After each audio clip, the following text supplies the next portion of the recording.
অভ্র ওঠ। আব্বু দরজায় নক করতে করতে আমি ঘুমের ঘোরে। কি হলো আব্বু, এত রাতে ডাকো কেন? ডাকি কেন জানিস না? এখন রাত আর নেই, জলদি ওঠ, ভোর হয়ে এসেছে। হুম, তো কি হয়েছে? আর তোর কি মনে নেই আজ যে তুই কলকাতা যাবি? সাথে সাথে আমি চিংড়ি মাছের মতো তিরিং করে উঠে বসলাম। আর আমার মাথায় এলো, আরে হ্যাঁ, আমায় তো আজ কলকাতায় যেতে হবে। আমি এবার জি জি জি আব্বু। আচ্ছা, ওঠে ফ্রেশ হয়ে নে। হুম, আর তুমি ঘুমিয়ে পড়ো। আচ্ছা। এটা বলেই আব্বু চলে গেল।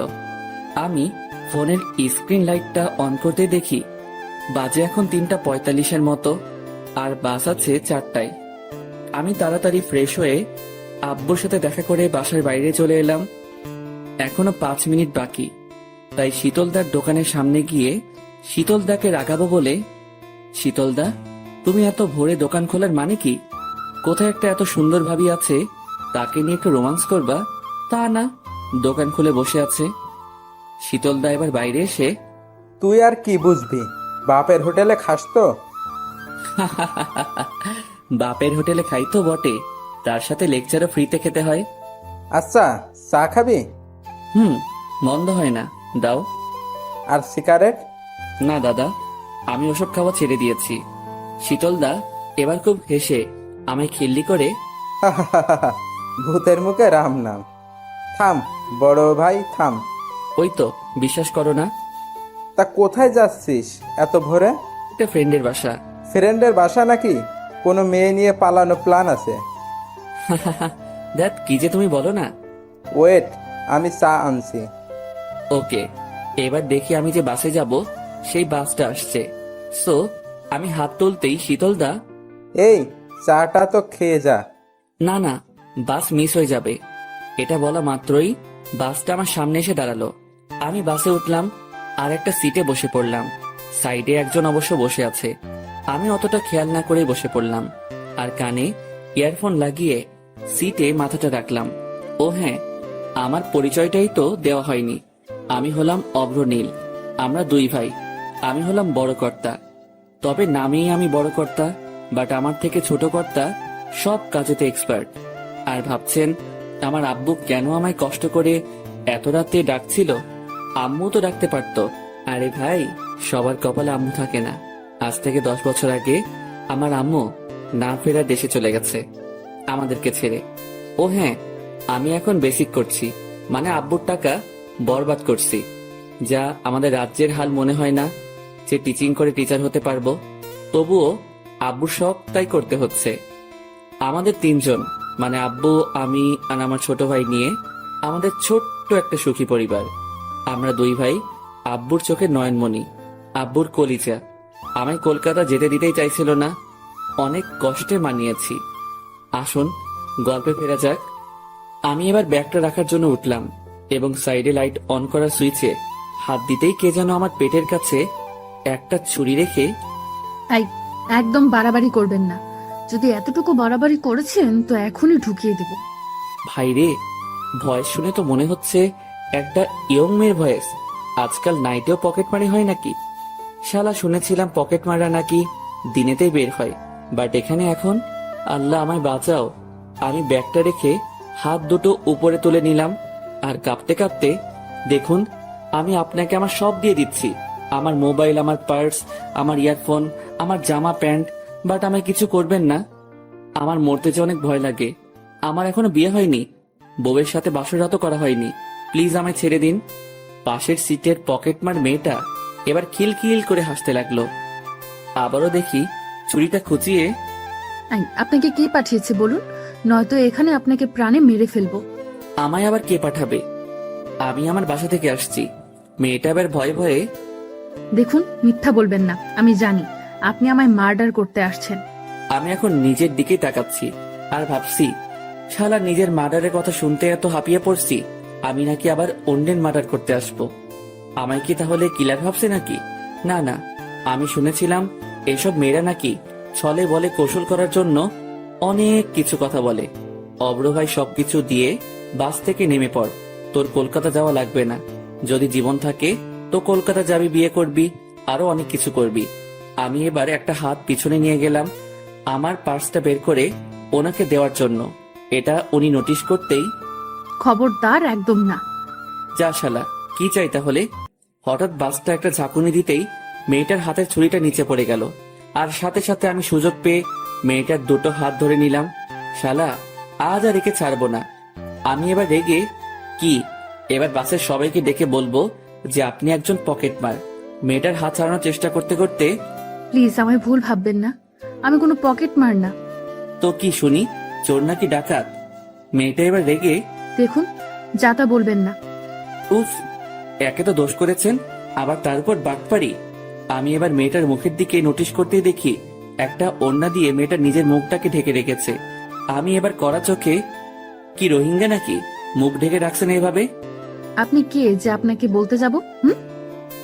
হাত ছাড়ুন বলছি, নয়তো আপনি বাঁচবেন না কিন্তু। কেন বাঁচবো না? আপনি কি কষাই নাকি যে আমায় মেরে ফেলবেন? আমি এখনো দাঁড়িয়ে আছি ওর হাত দুটো ধরে। হঠাৎ বুঝতে পারলাম আমার গিয়ার বক্সের ফিউজ উড়িয়ে দিল কেউ। আমি আমার গিয়ার বক্সের দিকে লক্ষ্য করতেই দেখি মেয়েটা ক্যাপ করে আমার ওখানে একটা লাথি মেরেছে। আমি যন্ত্রণায় মেয়েটার হাত ছেড়ে দিয়ে মেয়েটার থেকে লুকিয়ে ওখানে হাত দিয়ে, উফ, মরে গেলাম গো, পেতনিটা আমার আর ছেলে হতে দেবে না গো, এটা বলে বসে পড়লাম আর সিটে মাথা রাখলাম আর যন্ত্রণায় আহ উহ করতে থাকলাম। অবশেষে হালকা একটু যন্ত্রণা কমলো। এখন দেখি মেয়েটা ছুরি নিয়ে আমায় কোনো রকম ভয় দেখাচ্ছে না। মেয়েটা জানালার দিকে তাকিয়ে আছে, আমি রাগে ওর দিকে তাকিয়ে আছি। একবার বাস থেকে নামতে দে, তোকে আমি দেখে নেব। জানালার হাওয়াতে মেয়েটার ওড়নাটা আমার মুখের উপর পড়তেই আমি আরো রেগে, নিজের জিনিস সামনে রাখতে পারেন না, এটা বলেই আমি ওড়নাটা আমার মুখ থেকে সরালাম। আর মেয়েটাও আমার দিকে রাগি লুকে তাকিয়ে, সরি বলছি তো। ভাইরে, মেয়েটার মুখের দিকে আমি প্রথমবার তাকাতেই পুরাই ক্রাশ। আমার মনের গিটারটা টুং টুং করে বাজতে লাগলো।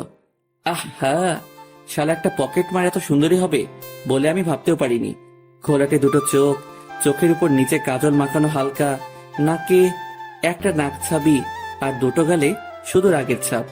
হাওয়াতে ওর চুলগুলো এবার আমার মুখের উপর পড়তে লাগলো। আমি তো পুরাই হারিয়ে গেলাম। আমার মুখ থেকে পকেট মাররাও এত সুন্দরী হয় আমি ভাবতেও পারছি না। মেয়েটা এবার ওড়নাটা আমার হাত থেকে কেড়ে, আমি কোনো পকেট মার নই। অভ্র পকেট মার হোক আর যেই হোক, বউ যদি বানাস একেই বানাস ভাই।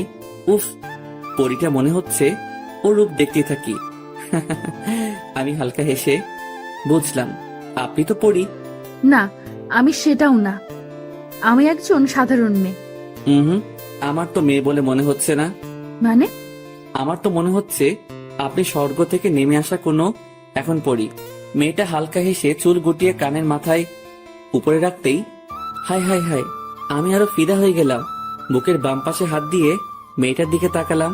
আর ওই মেয়ে, ক্রাশ খেয়েছি, হয় নাম্বার দেন নয়তো টাকা দেন। মেয়েটা এবার ব্যাগে হাত ঢোকালো, সাথে সাথে আমার মনে লাড্ডু ফুটতে লাগলো। এই রে অভ্র, তোর ভাগ্য খুলে গেছে রে, প্রথম চান্সে মেয়ে নাম্বার দিবে বলে ফোন বের করছে। আহা, আজ মনে কি আনন্দ। এবার দেখি মেয়েটা ব্যাগ থেকে হাত বের করে আমার হাতের উপরে কি যেন একটা রাখলো। আমি হাতের দিকে তাকাতেই দেখি শালা একটা 1 টাকার কয়েন। আমি মেয়েটার দিকে অসহায় চোখে তাকালাম আর বুঝলাম এই মেয়ে এত সহজে চিপে উঠবে না, একে চারা দিয়ে তুলতে হবে। মানে বুঝতেই পারছে না আমার কাছে তো নিনজা টেকটিকের গোডাউন আছে, সো ইউজ করা যাক। এই 1 টাকা আমার কাছে 1 কোটি টাকার থেকেও বেশি দামি। কেন? কারণ এই কয়েনটা যে তোমায় স্পর্শ পেয়েছে। মেয়েটা হালকা হেসে, পাগল নাকি? আমি হালকা হেসে, ধন্যবাদ পাগল বলার জন্য। কেন? আমার আব্বু নাকি বলে আমি নাকি পাগল, এই নিয়ে কনফিউজ ছিলাম। আমি কি সত্যি পাগল? তবে আজ সবটা ক্লিয়ার হয়ে গেল, কারণ আপনার মতো এত সুন্দরী একটা মেয়ে যখন পাগল বলেছে, সত্যি আমি পাগল। মেয়েটা এবার ওর মাথায় হাত তুলে একবার ঘুরিয়ে, সত্যিই আপনি পাগল। উফ, এভাবে হাসবেন না, আমায় কি মেরে ফেলবেন নাকি? মারবো কেন? আরে, আপনার হাসিতে যে পরিমাণ সুগার আছে তাতে তো আমার ডায়াবেটিস হতে পারে, আর তাতে তো আমি মারাই যাব। মারবো না। ইস, তাই বলে কি আপনি হাসা বন্ধ করে দেবেন নাকি? জি, আমার না হাসলে যদি কারো প্রাণ বাঁচে তাহলে বাঁচুক। আরে, আপনি না হাসলে তো আমি আরো জলদি মারা যাব। আপনার মিষ্টি হাসিটা আপনার দুষ্টু দুষ্টু দুটো ঠোঁটের কোণে থাকলে বেশ মন্দ লাগে না। ভাইরে, মেয়ে তো মনে হচ্ছে ফ্ল্যাট। মেয়েটা এবার মাথা নিচু করে, হাই, আমি শ্রেয়া। আমি বাঁকুড়াতে পড়াশোনা করি। আমিও হেসে, বাহ, আপনার মতো। আপনার নামটাও তো ভারী মিষ্টি। তাই, থ্যাঙ্কস। আর আপনি? আমি অভ্রনীল, আমারও বাঁকুড়াতেই বাসা। ও আচ্ছা, বাই দ্য ওয়ে, আপনি সত্যিই কিলার নন তো? জি, আমি মানুষকে কিল করি না, বাট আপনি চাইলে আপনার বুকের বাম পাশে থাকা হাড়টা কিল করতে পারি। মেয়েটা হালকা রেগে, দেখুন, মেরে ফেলবো কিন্তু। মেরেই তো ফেলেছেন, সাথে হার্টও চুরি করেছেন আমার। তাই? জি মহারানী। মেয়েটা এবার একটা স্বস্তির নিঃশ্বাস ফেলে, ওকে ফাইন। তা কোথায় যাবেন? আপনি যতদূর যাবেন তত দূরই যাব। জাহান্নামে নিয়ে গেলেও সেখানেও যেতে পারি। মেয়েটা এবার মুখে হাত দিয়ে হাসতে হাসতে, বেশ, ফ্ল্যাট তো ভালোই করতে পারে। আমি মেয়েটার চোখের দিকে তাকিয়ে মুচকি হেসে, না, আমি ফ্ল্যাট করি না কাউকে। তবে আজ আর নিজেকে সামলাতে পারলাম না আপনার মতো একটা বিশ্ব সুন্দরীকে চোখের সামনে পেয়ে। উফ, আপনি এত কথা পান কোথায় এত তাড়াতাড়ি? আরে, সামনে একটা রূপের সাগরে রূপের বর্ণনা দিতে কোনো কথা ভাবা লাগে না। আপনাকে দেখে এমনিতে সব বেরিয়ে আসে। মেয়েটা এবার ব্যাগে হাত ঢুকিয়ে একটা চকলেট বের করে মুখে দিল আর আমার দিকে একবার তাকালো। আমি ভাবলাম হয়তো আমায় দেবে, কিন্তু না, শালা মহাকিপ্টে একাই গদগদ করে গিলে নীলমাইরি। ওই, আপনি না পুরাই আপনার হাতের ওই চকলেটের মতো। মানে? আপনি এতটাই কিউট যে কেউ আপনাকে দেখলে আপনাকে কাছে পেতে মন চাইবে। তাই? এই যে আপনি এত আমায় ফ্লার্ট করছেন, এটা যদি ভাইয়া জানে তাহলে আপনি আর প্রাণে বাঁচবেন না। আমি হালকা হেসে বুকের বাম পাশে হাত রাখলাম আর মেয়েটার দিকে তাকিয়ে, প্রিয়, তোমায় ভালোবেসে ফেলেছি প্রথম দেখাতেই। যদি চাও তো তোমার জন্য পুরো দুনিয়া ঘুরতে পারি। যদি চাও তো ওই উপরওয়ালার কাছে তোমায় পেতে পারমিশন নিয়ে আসতে পারি। যদি চাও তো তোমার জন্য 4 তারাও আনতে পারি। আর তোমার ভাইয়া তো দূরের কথা। মেয়েটা হালকা হেসে, কোথায় যাবেন আপনি? Kolkata salt lake. আমিও ওখানেই যাচ্ছি। ও মা, তাই নাকি? আমি হালকা হেসে, জি। আচ্ছা, আমায় তুমি বিয়ে করবা? শখ কত? বুঝলাম, লর্ডস অফ লাভ। মেয়েটা আবারও হেসে হেসে কপালে হাত দিয়ে, উফ, আপনি এমন কেন? কেমন শুনি? জানি না। আচ্ছা, আমি আপনাকে বিয়ে করতে পারি। আমায় ভাইয়া রিসিভ করতে আসবে স্ট্যান্ডে। যদি ভাইয়াকে মানাতে পারো আমিও রাজি তাহলে। সত্যি? জি, এখন চুপ করে থাকো আর আমায় একটু শান্তিতে থাকতে দাও। আমি এবার মুখে হাত দিয়ে, ওকে চুপ। মেয়েটা এবার সিটে মাথা রাখলো আর চোখ দুটো বন্ধ করলো। উফ, মন তো চাইছে মেয়েটার মাথায় হাত বুলিয়ে দিতে। মেয়েটাকে এত কাছের কেন করতে মন চাইছে, তাও আবার একজন পকেট মারকে। সকাল 7:30-এর দিকে বাস স্ট্যান্ডে পৌঁছালাম। আমি এবার শ্রেয়াকে ডাকতে লাগলাম, শ্রেয়া, ওই শ্রেয়া। ও এবার চোখ খুলে, বাস স্ট্যান্ডে এসে গেছি তো, এবার উঠো। ওকে। এবার আমরা বাসের বাইরে নেমে এলাম। সামনে তাকাতেই দেখি একদল গুন্ডা আমাদের দিকে হেঁটে হেঁটে আসছে, হাতে ছুরি বড় বড়। কি ব্যাপার, এদিকে আসছে কেন? শ্রেয়া ছুটে গিয়ে ওই দলের সর্দারকে জড়িয়ে ধরলো আর চিৎকার করে, কেমন আছো ভাইয়া? সর্দারটা হেসে হেসে কি যেন বলল। তার মানে সর্দারের বোন এটা। এই মরেছে। আমি কাকে ঘাটিয়েছি? শালা অভ্র, তুই খুন হয়ে যাবি। কেটে পড় মানে এই শহর ছেড়ে দে। এবার দেখি শ্রেয়া আমার দিকে আঙুল তুললো। ও ভাই, ও ভাই, এ মেয়ে করে কি? শালা বলেও বলেছে নাকি এর মধ্যেই। দলটা দেখে এবার রাগি মুডে আমার দিকে এগিয়ে আসছে। আব্বু গো, তোমার আজ একটা প্রদীপ মনে হয় আর একটু পরে নিভে যাবে। ভাগ অভ্র ভাগ। আমি এবার দৌড় দিতে যাব, ঠিক তখনই ওই দলের সর্দার গম্ভীর হয়ে, এই ছেলে দাঁড়াও। ভাইরে, আজ আমি খতম। আমি না শোনার ভান করে চলতে লাগলাম আবারও। এই তোকে দাঁড়াতে বলছি না? আমি সাথে সাথে দাঁড়িয়ে পড়লাম। শালা, কপালে ঘাম জমে আসছে, বুকের ভেতর ঢিপ ঢিপ শব্দ হচ্ছে। আমি এবার পিছন ফিরে, জি, কিছু বলবেন আমায়? এবার দেখি শ্রেয়াকে ডাকলো। শ্রেয়া কাছে আসতেই, বোন, এই কি সেই ছেলে? ভাইরে, আমি আজ শেষ। কেন যে শুধু শুধু নিজের বাস নিতে গেলাম। শ্রেয়া এবার ঘাড় নেড়ে, জি ভাইয়া। শ্রেয়ার ভাইয়া এবার গম্ভীর হয়ে আমার ক্লোজে এলো। ভাইরে, আমার এবার প্যান্ট ভিজে যাওয়ার অবস্থা। আমি ভয়ে থরথর করে কাঁপছি। আল্লাহ, বাঁচাও আমায়, বাঁচাও প্লিজ। আমি চোখ বন্ধ করে আল্লাহকে ডাকতে লাগলাম। তারপরে বুঝলাম আমার কাঁধের উপরে হাত রেখেছে ওর ভাইয়া, মানে শ্রেয়ার বড় ভাই। এই কিরে, আমার ডান কাঁধে হাত রেখেছে, মানে আমার হাতটা কাটবে নাকি? অভ্র, নিজের দোষটা স্বীকার করে নে। যদি হাতটাকে বাঁচানোর ইচ্ছা আছে তো। তাই 2 হাত জোর করে ওর ভাইয়ার সামনে, প্লিজ আমার হাত কাটবেন না, আমি তো ভাত খেতে পারবো না, আর বাম হাত দিয়ে আমার ভাত খাওয়ার অভ্যাস নেই, প্লিজ। শ্রেয়ার ভাইয়া এবার মাথা চুলকাতে চুলকাতে, পাগলা নাকি তুই? আমি ভয়ে ভয়ে, জি ভাইয়া আমি পাগল, আমায় ছেড়ে দিন প্লিজ। শ্রেয়া আমার দিকে তাকিয়ে মুচকি মুচকি হাসছে। আমি দেখলাম, শালা আজ পর্যন্ত কাউকে দেখলাম না যে কাটা ঘায়ে নুনের ছিটা না দিয়েছে। শ্রেয়ার ভাই এবার ধন্যবাদ আমার বোনকে গার্ড দিয়ে আনার জন্য। এটা বলে শ্রেয়ার ভাইয়া চলে গেল আমার সামনে থেকে। শালা এবার নিজেকে বডিগার্ড মনে হচ্ছে, আর আমি শ্রেয়াকে গার্ড দিয়ে এনেছি মানে, ধুর, কিছুই তো বুঝতে পারছি না। আমি দাঁড়িয়ে দাঁড়িয়ে এসব ভাবছি, হঠাৎ আমার সামনে এসে দাঁড়ালো তামিম, মানে আমার সেই ফ্রেন্ড যার বাসায় ওঠার কথা ছিল। এই তুই এখানে দাঁড়িয়ে কেন? আর কাল রিসিভ করিসনি কেন? আমি ওর কথা শুনে ধ্যান ভঙ্গ করে, জি দোস্ত কিছু বলছিলি? তামিম এবার আমার হাতে হাত রেখে, তুই ঠিক আছিস তো? আমি এবার কপালের ঘাম মুছে, হ্যাঁ আমি ঠিক আছি। আচ্ছা, তোদের শহরে কি মাফিয়া থাকে নাকি? হ্যাঁ, সব শহরেই তো থাকে, তুই জানিস না? হ্যাঁ জানি, তবে তোদের এখানের গুলো বড্ড বেশি ভয়ঙ্কর। কি যে বলিস না, তুই কি ওদের সামনে পড়ছিলি নাকি? পড়েছিলি মানে? পড়ে গিয়ে বেঁচে গেছি। জানিস তো কি হয়েছে? আচ্ছা আগে বাসায় চল, নেক্সট ডে হাত মুখ ধুয়ে তোর কাণ্ড কারখানা শুনবো।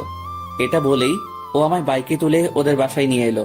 আমি হাত মুখ ধুয়ে ওর রুমে এসে ওকে সবটা খুলে বললাম। তামিম দেখি ভয়ে পুরাই থমকে গেছে, আর আমার দিকে তাকিয়ে হাততালি দিয়ে, তোকে আমি কতবার বলেছি মেয়েদের সাথে ফ্ল্যাট অফ কর। আমি হালকা হেসে, কি করব বল দোস্ত, আমি যে সিঙ্গেল, যে মেয়েকে দেখি তাকে নিয়ে স্বপ্ন দেখা শুরু করে ফেলি। জি, এবার এটাও দেখো যে একদিন গুলি খেয়ে পড়ে আসিস। আমি এবার একটু ভাব নিয়ে, দেখ দোস্ত, এই অভ্র কারোর থেকে কম না। আচ্ছা যাই হোক, অনেক জার্নি করে এসেছিস, খাওয়া দাওয়া কর, একটু রেস্ট নে। আচ্ছা দোস্ত। আমি এবার খাওয়া সেরে রুমে বসে আছি। অনেকক্ষণই বসে রইলাম, দেখলাম তামিমের কোনো পাত্তাই পাচ্ছি না। তাই ড্রয়িং রুমে গিয়ে আন্টিকে, আন্টি তামিম কোথায়? ও একটু বাজারে গেছে। ও আচ্ছা, ওকে আন্টি, এটা বলে আমি রুমে চলে এলাম। জানালার সাইডে গিয়ে চারদিকটা দেখতে লাগলাম। সত্যি এই শহরটা খুবই সুন্দর, একের পর এক ইমারত, সত্যি কলকাতা প্রাণের শহর। দূরে চোখ মেলতেই দেখি গাড়ির ভিড়, কোথাও বেলুন বিক্রি করছে কেউ, আবার কেউ ভিক্ষা করছে, আবার কেউ রাস্তা পারাপার করতে ব্যস্ত। দুপুরটাও কেটে গেল রুমের মধ্যেই। বিকেলের দিকে ছাদে গেলাম, তামিম আর আমি। তামিম বসে আছে একটা কর্নারে, আর আমি চারদিকটা ঘুরে দেখছি, বেশ ভালো লাগছে। হঠাৎ একটা ছাদের দিকে লক্ষ্য করতেই আমি দিশা হারিয়ে ফেললাম। আরে এ তো শ্রেয়া। সাথে সাথে আমি, তামিম, আমি নিচে গেলাম। কেন? আব্বে, আমি গেলাম নিচে, তুই থাক এখানে। আরে কেন বলবি তো? ভাই বলার টাইম নেই, এটা বলেই আমি রুমে চলে এলাম। ভাই রে, বুকটা দূর দূর করে কাঁপছে। তার মানে শ্রেয়ার কি এখানে বাসা? তামিমও কিছুক্ষণ পর রুমে আসতেই, আচ্ছা তামিম, তোদের এই এলাকায় কি কোনো মাফিয়া থাকে? না তো, কেন? না, তাহলে ওই যার কথা বলছিলাম তার বোনকে দেখলাম অন্য একটা ছাদে, তাই আর কি। দূর বেটা, তুই একটু আজকাল বেশি দেখিস। হতে পারে। আমি এবার ড্রেস চেঞ্জ করে বাইরে এসে দাঁড়িয়ে আছি তামিমের জন্য। বেশ স্টাইল এবং ভাব ধরে পকেটে হাত গুজে হিরো আলমের মতো দাঁড়িয়ে রাস্তার দিকে তাকিয়ে আছি গেটের সামনে। সাইড থেকে কে যেন বলল, এক্সকিউজ মি। আমি সাইডে তাকাতেই দেখি, আরে এ তো শ্রেয়া। আমি সাথে সাথে মুখ ঘুরিয়ে নিলাম। শ্রেয়া এবার আমার সামনে এসে, আপনি সেই ছেলেটা না যার সাথে আমার বাসে মিট হয়েছিল? আরে কি যাতা বলছেন, আমি আপনাকে চিনি না। শ্রেয়া এবার আমার সামনে এসে, না, আপনি সেই ছেলেটাই। শ্রেয়া এবার আমার হাত ধরে হ্যান্ডশেক করে, থ্যাংক ইউ সো মাচ আমায় আমার গন্তব্যে পৌঁছে দেওয়ার জন্য। আমার পেছনে এই শহরের এক মাফিয়া লেগেছিল।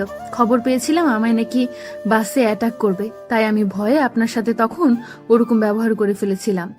এটা বলে মেয়েটা কানে হাত দিয়ে, সরি ইয়ার। আমি এবার মেয়েটার দিকে তাকালাম। মেয়েটা সরি বলার কায়দাতেও একটা জাদু আছে। আমি হালকা হেসে, তার মানে আমাদের মধ্যে বাসে যা হয়েছে তা আপনি কিছুই বলেননি আপনার ভাইয়াকে?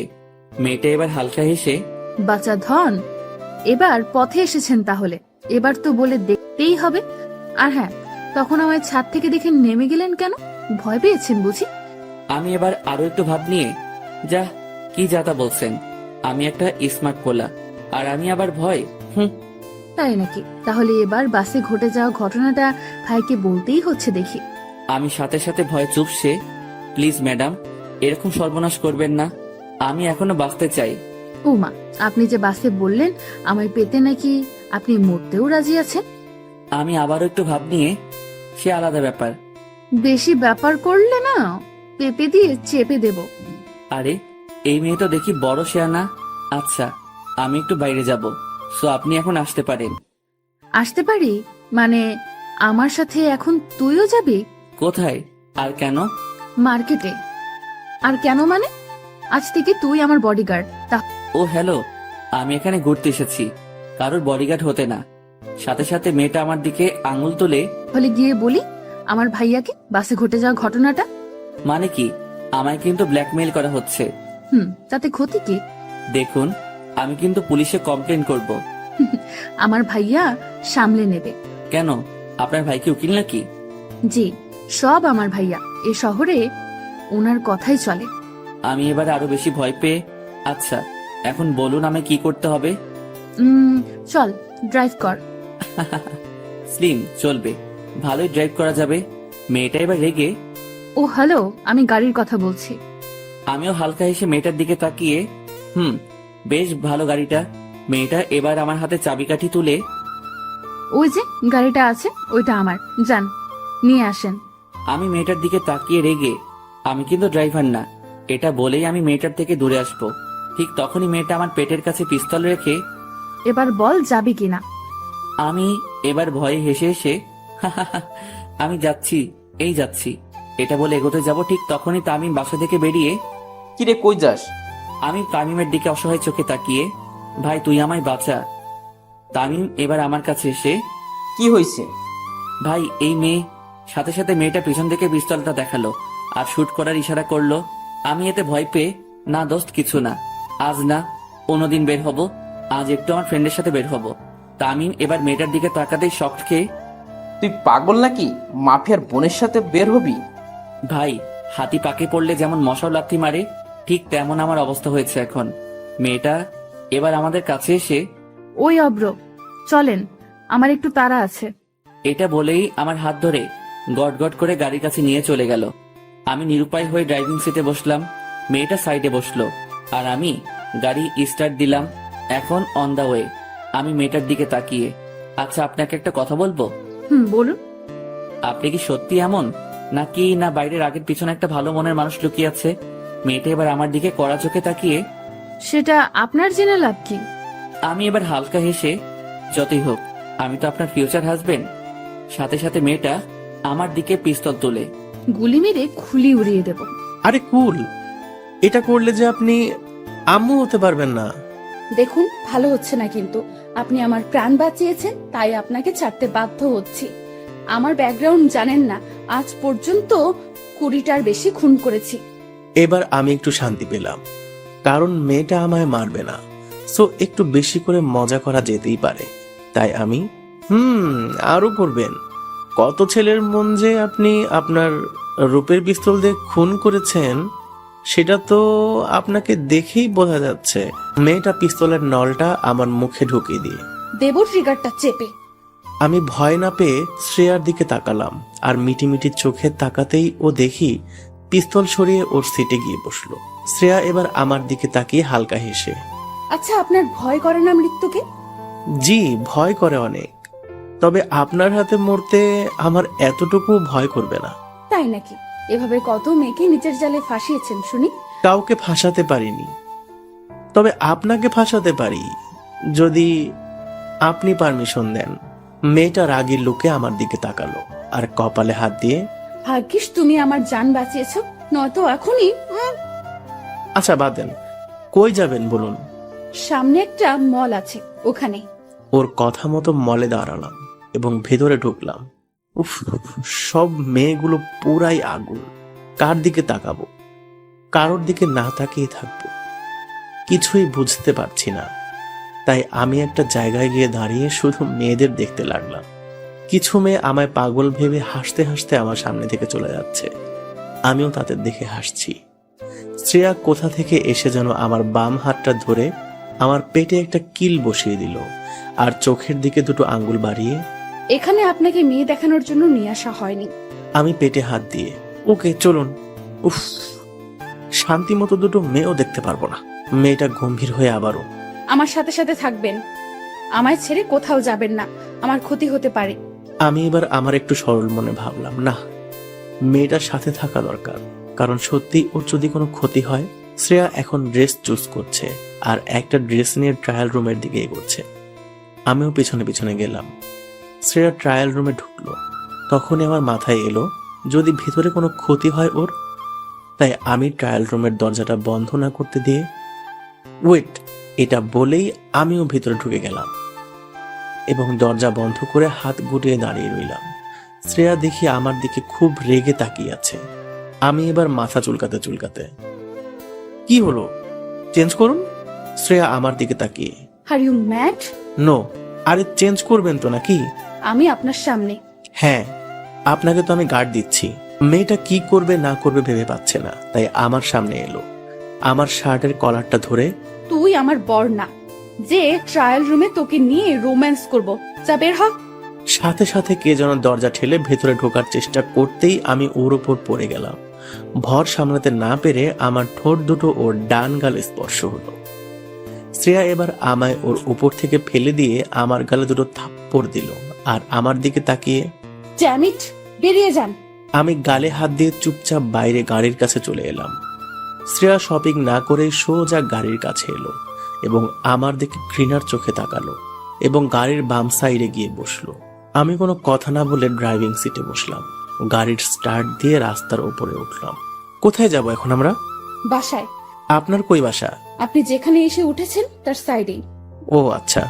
এটা বলেই ও মুখ ঘুরে নিল জানালার দিকে। আমিও আর কোনো কথা না বলে সোজা বাসার কাছে গাড়ি নিয়ে এসে গাড়ি থেকে নেমে চলতে শুরু করলাম। তখনই মনে হলো আমার সবটা জানানো উচিত, কারণ তখন তো ভুলটা আমার ছিল। তাই আমি, এই যে শুনছেন ম্যাম? মেয়েটা গম্ভীর হয়ে আমার দিকে তাকিয়ে, ইয়েস। বলছি যে, কোনো কথা না গো। আমি এবার মাথা নিচু করে, প্লিজ আমার কথাটা শুনুন। তখন আমি ইচ্ছা করে আপনার উপর পড়তে চাইনি। ট্রায়াল রুমের দরজায় কেউ ধাক্কা দিয়েছিল, তাই আমি আপনার উপরে পড়তে বাধ্য হয়েছিলাম। যতটা খারাপ আমায় ভাবছেন আমি কিন্তু ততটা না। এটা বলেই আমি মুখ ফিরিয়ে তামিমদের বাসায় এসে ঢুকে গেলাম। রুমে এসে বসে আছি। তামিম নাকি একটু কাজে বাইরে বের হয়েছে। আমি বিছানায় বসে আছি কপালে মোবাইলটা রেখে। মনে হচ্ছে ভুলটা আমারই। কোনো মেয়ের সাথে আমি কেন? যে কোনো ছেলে এরকম ব্যবহার করলে সত্যিই দোষী মনে হবে। নিজেকে খুব গিল্টি ফিল করছি। এখন বাজে প্রায় 8:30টার মতো। তাই একটু তামিমদের বাসার ছাদে গেলাম। ছাদের এক কর্নারে দাঁড়িয়ে মুখে একটা সিগারেট তুললাম। অবশ্য আমি নেশা ছেড়ে দিয়েছিলাম, কিন্তু আজ এতটা আমার খারাপ লেগেছে, আমার ঠোঁট আবার সিগারেটের স্পর্শ পেতে বাধ্য হলো। ছাদে বেশ বসন্তের হাওয়া বইছে। সারা দিন গরম আর হালকা শীতল বাতাস। সিগারেটটা একটা টান নিয়ে বাম হাতে ধরে ছাদের পাঁচিলের উপরে হাতটা রাখলাম আর মাথাটা নিচু করে শ্রেয়ার সাথে ঘটে যাওয়া ট্রায়াল রুমের ওই মোমেন্টটা ভাবতে লাগলাম। ছি, নিজেকে আমি কন্ট্রোল করতে পারলাম না। চিলেকোঠায় একটা লাইট জ্বলছে, তামিমদের বাসায় আরো অবশ্য জ্বলছে অন্যদের বাসাতেও। আমি লাইটের চারিদিকে তাকাচ্ছি আর এক সময়ে মাথাটা উঁচু করে ছাদের পাঁচিলে গা হেলিয়ে দাঁড়িয়ে রইলাম। আমি ভুলেই গেছি যে আমার হাতে সিগারেটটা জ্বলানো আছে বলে। অন্ধকারের মধ্যেই কে যেন আমায় ডাকতে লাগলো। আমি বুঝতে পারলাম না কে আমায় ডাকছে এই টাইমে। আমি কোনো রকম মনোযোগ না দিয়ে চুপচাপ দাঁড়িয়ে রইলাম কিছুক্ষণ। একসময় আমি চাঁদের দিকে তাকিয়ে আছি এবং চাঁদের রূপ দেখছি। হঠাৎ আমার কাঁধে কে যেন টাচ করলো। আমি মাথা ঘোরাতে দেখলাম শ্রেয়া আমার কাঁধে হাত রেখে আমার দিকে তাকিয়ে আছে, কেমন একটা দৃষ্টিতে যেন। আমি মাথা নিচু করে, আপনি এখানে? শ্রেয়া এবার হাত দুটো গুটিয়ে ঠোঁটের উপর ঠোঁট চেপে, জি, কোনো সমস্যা? আরে সমস্যা কেন হবে, আপনাদের এলাকা। আমি বলতে চেয়েছি তামিমদের বাসায় আপনি একা এসেছেন, তাও আন্টি কিছু বলেনি আপনাকে আসতে দেখে? জি না, আমি তো এখানেই থাকি, তাহলে আমায় কেন কেউ কিছু বলবে? ও হ্যাঁ, তাই তো। আমি একগাল হেসে, আমি আবারও গিল্টি ফিল করতে করতে, তখন তো সরি। যাবি বললেই আমি যেতে দেবো? তুই কিভাবে ভাবছিস এটা? মামা বোঝার ট্রাই কর, আমার জন্য তোরা বিপদে পড়তে পারিস। তোর জন্য মানে? আরে ওই যে শ্রেয়া যা পাগলামি শুরু করেছে, আমি তো ওকে লাভ করি না। আর কেননা আমার কাছে আমাদের ফ্যামিলি বড়। তামিম এবার আমার কাছে এসে আমার কাঁধে হাত রেখে, জীবনে কারোর প্রতি এতটুকু তোর মনে ফিলিংস এসেছে, তাকে আপন না করে চলে যাবি? আরে ভাই, এটা তো কলকাতা, এখানে বস্তাভর্তি ভালোবাসাও মেলে, আবার প্রাণ ভরানো ঘৃণাও মেলে। তুই ভালোবাসা পেয়েছিস এই শহরের বুকে, তুই না নিয়ে কিভাবে যাবি? আমি এদিকটা সামনে নেব। তুই যদি বলিস আমাদের ছাত্র সংসদকে ডাকবো তোদের জন্য। আমি হালকা হেসে মাথা নেড়ে, মামা আমি চাই না এসব। তুই হয়তো ভালো জানবি মাফিয়া কতটা শক্তিশালী। তামিম আবারও ঘাড় নেড়ে, সে যাই হোক, তুই এখন এখান থেকে এক পাও নড়বি না। আমারও মন চাইছে না ছেড়ে যেতে। মেয়েটার মায়ায় একটু হলেও জড়িয়ে পড়েছি। আমরা সিঙ্গেল পোলাপান, আমাদের সাথে কেউ দুদিন মেসেঞ্জারে ভালোভাবে কথা বললেই তার প্রতি ভালো লাগা শুরু হয়ে যায়। আর এটা তো ফেস টু ফেস। তবুও আমি মনের কষ্ট চেপে, আমি আবার আসবো দোস্ত, মাস 3 পর। তখন এদিকটা সব ঠিক হয়ে যাবে। প্লিজ দোস্ত, আমায় যেতে মানা করিস না। তামিম এবার অভিমানী মুখ নিয়ে, তোর ইচ্ছা। এটা বলেই ও আবার বিছানায় গিয়ে বসলো। বুঝলাম ছেলেটা রাগ করেছে। আমি তামিমের দিকে তাকালাম আর ভাবতে লাগলাম ছেলেটা কত জেদ করে আমায় বাসা থেকে ওর বাসায় নিয়ে এসেছে। ওর শখ ছিল আমায় এই শহরটা ঘুরিয়ে দেখানো, তবে পসিবল হলো না। দুপুরে লাঞ্চ সেরে আমি লাগেজ নিয়ে বাইরে বের হয়ে এলাম। এখন বাইরে প্রচুর রোদ, কেউ কোথাও নেই, আর শ্রেয়াও দেখতে পাবে না। তামিম গোমরা মুখ নিয়ে বাইক নিয়ে দাঁড়িয়ে আছে। আমি হেসে হেসে, আরে পাগলা, আমি তো আবার আসবো। না, তোকে আর আসতে হবে না, তোকে ফেলে দিয়ে আসি বাস স্ট্যান্ডে। আমি এবার আন্টি আঙ্কেলের সাথে দেখা করে তামিমের বাইকে উঠলাম এবং বাস স্ট্যান্ডে এসে বাসে উঠলাম। বাসের জানালার ধারে সিটে বসলাম। জানালার দিকে মন খারাপ করে তাকিয়ে আছি। মনে হচ্ছে আজ আমার মনটা কোনো কলা গাছের ভেলার মতো ভেসে আছে ভালোবাসার সাগরে। ডুবতে চাইলেও ফ্যামিলি আমায় বাধ্য করছে আমি যেন না ডুবি।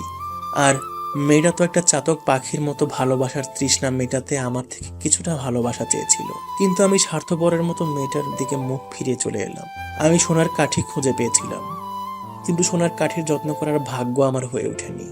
এবার একটা লম্বা আশ্বাসের শ্বাস নিয়ে আবারও জানালার দিকে তাকালাম এবং হালকা হেসে, সালাম তোমায় কলকাতা। প্রতিদিন কত মানুষের ভালোবাসা এই শহরের বুকে হয়, আবার কত মানুষের ভালোবাসা এই শহরের বুকে নানা কারণে শেষ হয়। নেশার থেকে কম কিছু না এই শহর যে কাউকে ভালোবাসাতে বাধ্য করবে, সেটা কোনো মেয়েকে দিয়ে হোক কিংবা প্রাকৃতিক পরিবেশ দিয়ে হোক। আমার এসব কথা মাথায় আসতেই চোখ দিয়ে টপ টপ করে পানি পড়তে লাগলো।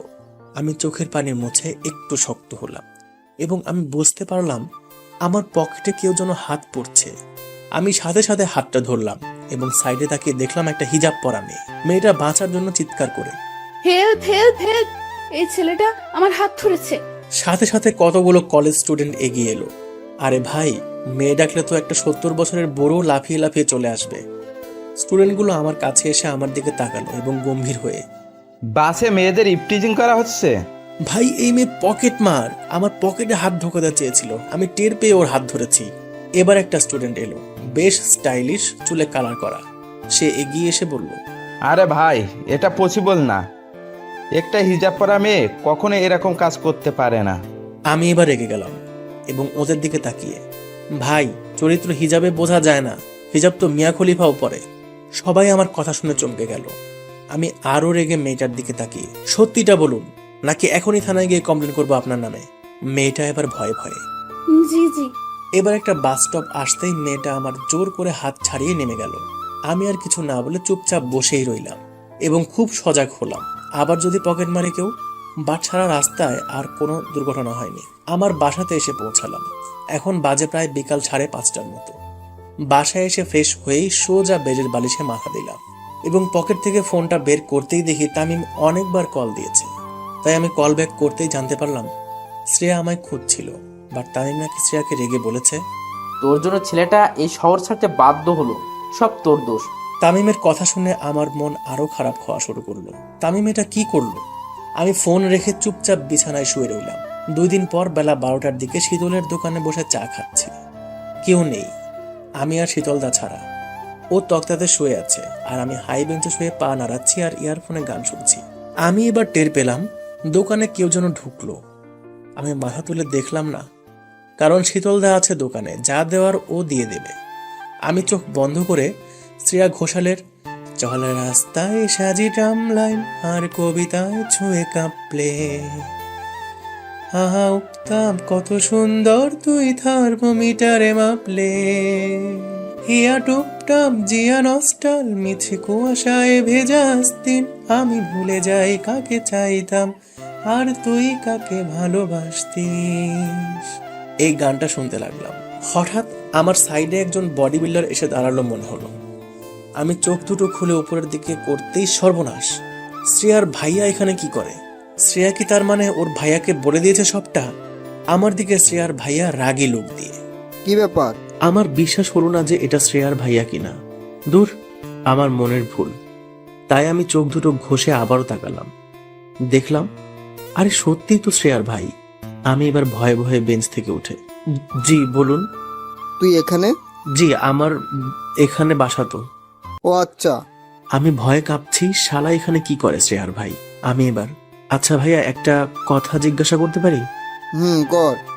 আপনি এদিকে কেন রে, আসতে পারি না বুঝি? আরে আরে না, তা না, আপনাকে তো দেখিনি কখনো কোনোদিন এই রাস্তায়। এই বেটা, তুই আমার কয়দিন চিনিস যে দেখলেও তখন চিনতে পারবি? আর আমি শ্রেয়াকে নেশে রাখতে যাচ্ছি। কথাটা শোনার সাথে আমার বুকের মরুভূমিতে কেমন একটা ঝোড়ো হাওয়া বইল খুশির। আমি এবার হালকা হেসে, ও আচ্ছা, এটা বলেই আমি বাইরে বের হয়ে এলাম। দেখলাম যে রাস্তার ওই সাইডে কদম গাছের নিচে ওদের গাড়িটা দাঁড়িয়ে আছে। ওদিকে একটা বড় গাছের বাগান আছে। আমি ওখানে গিয়ে প্রায় আড্ডা মারি। আরে ভাইয়ারা আমায় যেখানে শেয়াল দৌড় করিয়েছিল সে জায়গাটার কথা বলছি। আমি রাস্তা পার না হয়ে রোদের মধ্যেই দাঁড়িয়ে আছি, শুধু একটা বারের জন্য শ্রেয়া গাড়ি থেকে নামবে অথবা জানালাটা খুলবে। প্রায় 5 মিনিটের মতো দাঁড়িয়ে রইলাম, শ্রেয়ার কোনো রেসপন্স পেলাম না। শ্রেয়ার ভাইয়া এবার শীতলের দোকান থেকে বেরিয়ে আসতেই আমি হাঁটা শুরু করলাম ভয়ে ভয়ে আমার বাসার দিকে। শ্রেয়ার ভাইয়া গাড়ির কাছে এলো এবং গেটটা খুললো। আমি আর চোখে দেখলাম। গেটটা খোলার পরেই শ্রেয়া গাড়ি থেকে নামলো। আমি সাথে সাথে নিজেকে লুকানোর ট্রাই করতে থাকলাম, যদি আমায় এখানে আজ শ্রেয়া দেখে আমায় অনেক খারাপ ভাববে। শ্রেয়াকে দেখে মন তো চাইছে ওর দিকে তাকিয়েই থাকি, বুকে জমানো ওর জন্য ফিলিংসগুলো ওর সাথে শেয়ার করি। আমি রাস্তায় চলতে চলতে একটা সাইডে মাথা ফাটানো রোদের মধ্যেই থমকে দাঁড়িয়ে পড়লাম। বুকের বাম পাশটা চিনচিন করে উঠল, মাথাটা কেমন ভারী ভারী হয়ে আসছে। মেয়েটা এত কাছে পেয়েও একবার কথা বলার পর্যন্ত সুযোগ পাচ্ছি না। ওর যে ভাইয়া আছে। আমি আবারও চলা শুরু করলাম, এটা বুঝে যে আমার কিছু করার নেই, বাড়াবাড়ি করলেই সর্বনাশ করে দেবে ওর ভাইয়া। মাফিয়া নামক শব্দের মধ্যে জড়ানো আছে খুন, রক্ত আর দাদাগিরি। আমি কানে ইয়ারফোনটা ভালোভাবে গুঁজে মাথা নিচু করে রাস্তায় চলতে লাগলাম। বাসার কাছাকাছি আসতেই শীতলদা ফোন দিয়ে, কি রে, তোকে যে ওই লোকটা ডাকছিল তুই এলি না কেন? কোন লোকটা আর কখন? আরে এই তোরে এখনই তোকে ডাকছে। কে ডাকছে?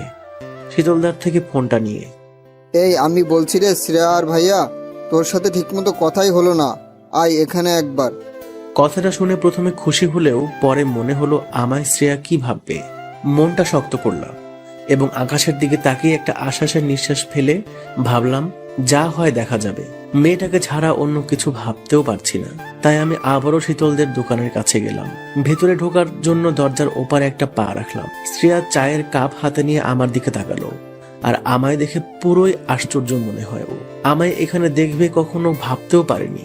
হয়তো এখন ওর দু চোখকে বিশ্বাস করতে পারছে না। আমার দিকে একভাবে তাকিয়ে আছে। আমি মাথা নিচু করে ভাইয়ার কাছে গিয়ে, জি ভাইয়া বলুন। কিরে, কেমন আছিস? জি ভাইয়া ভালো, আপনি? এই তো ভালোই আছি। সেদিনের জন্য অনেক ধন্যবাদ, তুই না থাকলে না জানি আমার বোনের কি হতো। আমি হালকা হেসে শ্রেয়ার দিকে তাকিয়ে, আরে ধন্যবাদ দেওয়া লাগবে না ভাইয়া, এটা তো আমার কর্তব্য। শ্রেয়ার ভাইয়া এবার শীতলকে টাকা দেওয়ার জন্য পিছনের পকেটে হাত দিতেই, এই রে, গাড়িতে পাস রয়ে গেছে। আমি এবার বলতে যাচ্ছিলাম যে শীতলদা আমি দিয়ে দিব। জিভের কাছে কথাটা এলেও আমি আটকে নিলাম এই কারণেই, দুটো কথা তো শ্রেয়ার সঙ্গে বলতে পারবো। শ্রেয়ার ভাইয়া এবার উঠে পার্স আনার জন্য গাড়ির কাছে যেতে লাগলো। শ্রেয়া আমার দিকে তাকালো এবং রাগে চায়ের কাপটা আমার দিকে ছুড়ে দিল। শীতলদা দেখে অবাক হয়ে গেল। আমি শীতলদাকে থামতে বললাম, আমি শ্রেয়াকে কষ্ট দিয়েছি অনেক, তাই হয়তো আজ আমায় রাগ দেখাচ্ছে। আমি মাথা নিচু করে রইলাম। শ্রেয়া ফিসফিস করে চোখটা মুছতে মুছতে আই হেট ইউ। এবং ওদের সামনে গিয়ে, এই মিতু, এই পেতনিটাকে বলুন তো। ভাই রে, শ্রেয়া রেগে আগুন। শ্রেয়া এবার আমার দিকে তাকিয়ে। এই পেতনি কাকে বলছেন? আমি মিতুর দিকে তাকিয়ে। এই যে মিতুর মতো পরীর পাশে যে মেয়েটা দাঁড়িয়ে আছে, মিতু সরে আসেন, পেতনির পাশে আপনাকে একদম মানাচ্ছে না। মিতু আমার দিকে তাকিয়ে মিটি মিটি হাসছে, আর এদিকে শ্রেয়া রেগে আগুন হয়ে। ইডিয়ট, আই মিতু চল। এটা বলেই মিতুকে টানতে লাগলো। আমি মিতুর দিকে তাকিয়ে হালকা হেসে, মিতু এভাবে যাবেন না, বড্ড কষ্ট লাগে। যে কোনো পরীকে এত কাছে পেয়ে তার সাথে কিছুটা টাইম স্পেন্ড করতে পারলাম না। মিতু এবার শ্রেয়ার হাতটা ছাড়িয়ে আমার সামনে এলো এবং মাথা তুলে। আমিও তো চাই একটু টাইম স্পেন্ড করতে। মিতুর এমন চেঞ্জ দেখে শ্রেয়া ওর সামনে এলো আর মিতুর দিকে তাকিয়ে, এই তুই আমার বেস্টি, একটা ছেলের জন্য আমায় ছেড়ে যাচ্ছিস? আমি সাথে সাথে হতে পারি একজন ছেলে, তবে মিতু যদি চায় আমি হব তার প্রতিটা স্বপ্ন পূরণ করার একজন দায়িত্ববান মানুষ। মিতু এবার শ্রেয়ার দিকে তাকিয়ে, প্লিজ শ্রেয়া, দেখ না ছেলেটা কত ভালো, কত ইনোসেন্ট। ভাই রে, কোনো মেয়ের থেকে আজ এত প্রশংসা শুনছি। আমার বুকটা এখন 40 ইঞ্চি হয়ে গেছে। যদিও আমার বুক সজনে পাটার। আমি এবার মিতু ও যদি চায় আমাদের সাথে টাইম স্পেন্ড করতে পারে। বেচারি একা কোথায় যাবে বলুন? তুই থাক, মরবি তুই। এটা বলেই শ্রেয়া চলে গেল। আমি এবার মিতুর দিকে তাকালাম আর তাকিয়ে ভাবছি, শালা এই মেয়ে আমাকে সত্যি বর বানিয়ে ছাড়বে নাকি। ইস, আমি শ্রেয়াকে পেতে মিতুর সাথে এভাবে মজা করছি, তাতে কি বেস্টি তো আরেকজন বেস্টিকে বেশ ভালোভাবে বাস দিতে পারে। আমি মিতুকে নিয়ে কফি শপের ভেতরে গেলাম এবং কফি খেতে খেতে, আচ্ছা মিতু, আপনি আর শ্রেয়া কি আপনারা এক মেসেই থাকেন? জি, আর হ্যাঁ তুমি বলতে পারেন, সমস্যা নেই। তুমি বললে যে পরীরা রাগ করবে, তাদের সর্বদা সম্মান দেওয়া উচিত। তাই আমি রাগটা করি না, সো আমি তুমি বলতে পারেন। ওকে, বাট আপনিও যদি বলেন তবেই। ওকে। আমি এবার মিতুর হাতের দিকে তাকালাম, দেখলাম একটা ঘড়ি পড়ে আছে। এটা দিয়েই শুরু করতে হবে কাহিনী। আজকালের মেয়েরা ভাই প্রশংসাতেই বেশি পটে। আচ্ছা মিতু, এই ঘড়িটার অনেক দাম তাই না? মিতু আমার দিকে তাকিয়ে, হ্যাঁ, কেন? আরে এই ঘড়িটা তো এখানে পাওয়া যায় না, প্যারিসে পাওয়া যায় শুধুমাত্র। মেয়েটা এবার একটু ভাব দেখিয়ে, হ্যাঁ, আমার এক ভাইয়া এনে দিয়েছে। শালা শুনে যা হাসি পাচ্ছে না মাইরি। শালা এই ঘড়িগুলো স্টেশনারি দোকানে 150 টাকাতে পাওয়া যায়। তবু আমি হাসি চেপে চোখ বড় বড় করে, বাবা সত্যি? জি। আচ্ছা মিতু, তোমার এই রূপের রহস্য কি জানতে পারি? আমি কিভাবে জানবো? ইস, এটা তুমি জানো না? জি না, কি বলো? তুমি যে একজন পরী। তাই? আমি এবার আমার মোবাইলটা ওর দিকে এগিয়ে দিয়ে, যদি তোমার মতো একটা পরীর নাম্বার আজকে আমার মোবাইলে সেভ থাকতো তাহলে আমি নিজেকে খুব লাকি ফিল করতাম। মেয়েটা আমার দিকে তাকিয়ে হালকা হাসলো এবং মোবাইলে ওর নাম্বারটা সেভ করে মিতু নামে সেভ করে দিলাম। আচ্ছা, তোমার নাম কি? আমি হালকা হেসে, অগ্রনীল। বাহ, অনেক সুন্দর। আচ্ছা, আমি কি তোমায় নীল বলে ডাকতে পারি? আমি শুনে পুরাই অবাক। আজ পর্যন্ত কেউ আমায় নীল নামে ডাকেনি, বাট মিতু আজ ডাকবে বলছে। ওকে, নো প্রবলেম। এই নীল, শোনো না, শ্রেয়া হয়তো দাঁড়িয়ে থাকবে, এখন আসছি, কল দিও, কথা হবে। এটা বলেই মিতু চলে গেল। আমিও এবার যেখানে আমি থাকি সেখানে এসে উঠলাম। মনটা বড্ড খারাপ বাসার জন্য। আব্বু ভাই কি করছে কে জানে। তাই আমি কল দিয়ে ওদের খবর নিয়ে ফোনটা রেখে দিলাম। দুপুরে লাঞ্চ সেরে বসে আছি, বালিশে মাথা রেখে ভাবছি যদি শ্রেয়াকে আমি পেয়েও যাই, তারপর ওর ভাইয়া জানলে তো আমায় বাঁশ দিয়ে দেবে। শালা, এসব ভাবতে ভাবতেই কপালে ঘাম জমে আসছে। রাতে ডিনার সেরে মিতুর দেওয়া নাম্বারে কল দিলাম। ফোন রিসিভ করতেই, হ্যালো। জি, এখন মিতু একটু ওয়াশরুমে গেছে, ও এলে আমি বলে দিব কল ব্যাক করতে। আপনি কে? আমি ওর রুমমেট শ্রেয়া। আমি শুনে হালকা হ্যাপি ফিল করলাম। আমি হালকা হেসে, ও আপনি? শেষ পর্যন্ত আপনি আমার ফ্রেন্ডকেও আপনার জালে ফাঁসাতে ছাড়লেন না। শ্রেয়া, তুমি আমায় পুরোই ভুল বুঝছো। আমি তোমার জন্য আমার বাসা থেকে 90 কিলোমিটার দূরত্বে এসেছি। থাক, আমি এসব কিছু শুনতে চাই না। মিতু এলে আমি ওকে বলে দেব কল দিতে। আমি হালকা হেসে, শ্রেয়া আমি জানি তুমি আমার উপর রেগে আছো, বাট তুমি একটা বার আমার জায়গায় নিজেকে রাখো। আমি চাই না নিজেকে তোমার জায়গায় রাখতে, আর মোটেও না। আচ্ছা শ্রেয়া, একটা কথা বলি। হুম। তুমি আমায় লোকেশন দাও, আমি লোকেশন মতো তোমার মেসের সামনে পৌঁছাচ্ছি। তুমি আমার সাথে কিছুটা সময় কাটাও, আমি নিশ্চয়ই তোমাকে বোঝাতে পারবো আমার যন্ত্রণাটা। শ্রেয়া কিছুক্ষণ চুপ থাকার পর, আচ্ছা আমি সেন্ড করছি। জানি শ্রেয়াও আমায় ভালোবাসে, তাই আর না করতে পারলো না। শ্রেয়ার সেন্ড করা লোকেশন মতো আমি ওখানে গিয়ে বাইক নিয়ে হাজির হলাম। অবশ্য আমি বাইক নিয়েই বাসা থেকে বের হয়েছিলাম। শ্রেয়া লুকিয়ে মেসের বাইরে এসে আমার জন্য অপেক্ষা করছে দেখলাম। আমি ওর সামনে বাইক রাখতেই পেছনে চাপলো, আর আমি সাথে সাথে ওকে নিয়ে বেরিয়ে এলাম ওখান থেকে। শ্রেয়া আমায় একটুও টাচ করেনি। আমি ওকে বাইকের পিছনে বসে প্রায় 2 ঘন্টা ঘোরালাম। অবশেষে একটা মরে থাকা ফুচকার স্টলের সামনে দাঁড়ালাম এবং আমি শ্রেয়ার দিকে তাকিয়ে, ফুচকা খাবে? জানি মেয়েরা ফুচকা দেখলে লোভ সামলাতে পারে না, তেমনি শ্রেয়াও ঘাড় নেড়ে জি। এটা বলেই আমরা ফুচকার স্টলের কাছে দাঁড়ালাম এবং সাথে সাথে রাস্তায় ওই সাইড থেকে দুটো গাড়ি হই হুল্লোড় করতে করতে আসছে এদিকে। কারোর হাতে উইকেট, কারোর হাতে তলোয়ার, আবার কারোর হাতে বন্দুক। সোজা ফুচকা স্টলের কাছে গাড়ি দুটো এসে থামলো। শ্রেয়া থরথর করে কাঁপছে আমার পাশে দাঁড়িয়ে। আমি ওর হাতটা জোর করে চেপে ধরলাম। আমারও ভয়ে গলার পানি শুকিয়ে এসেছে। গাড়ির দিকে তাকাতেই দেখলাম ওর ভাইয়া গাড়ি থেকে নেমে একটা উইকেট নিয়ে আমার দিকে আসছে।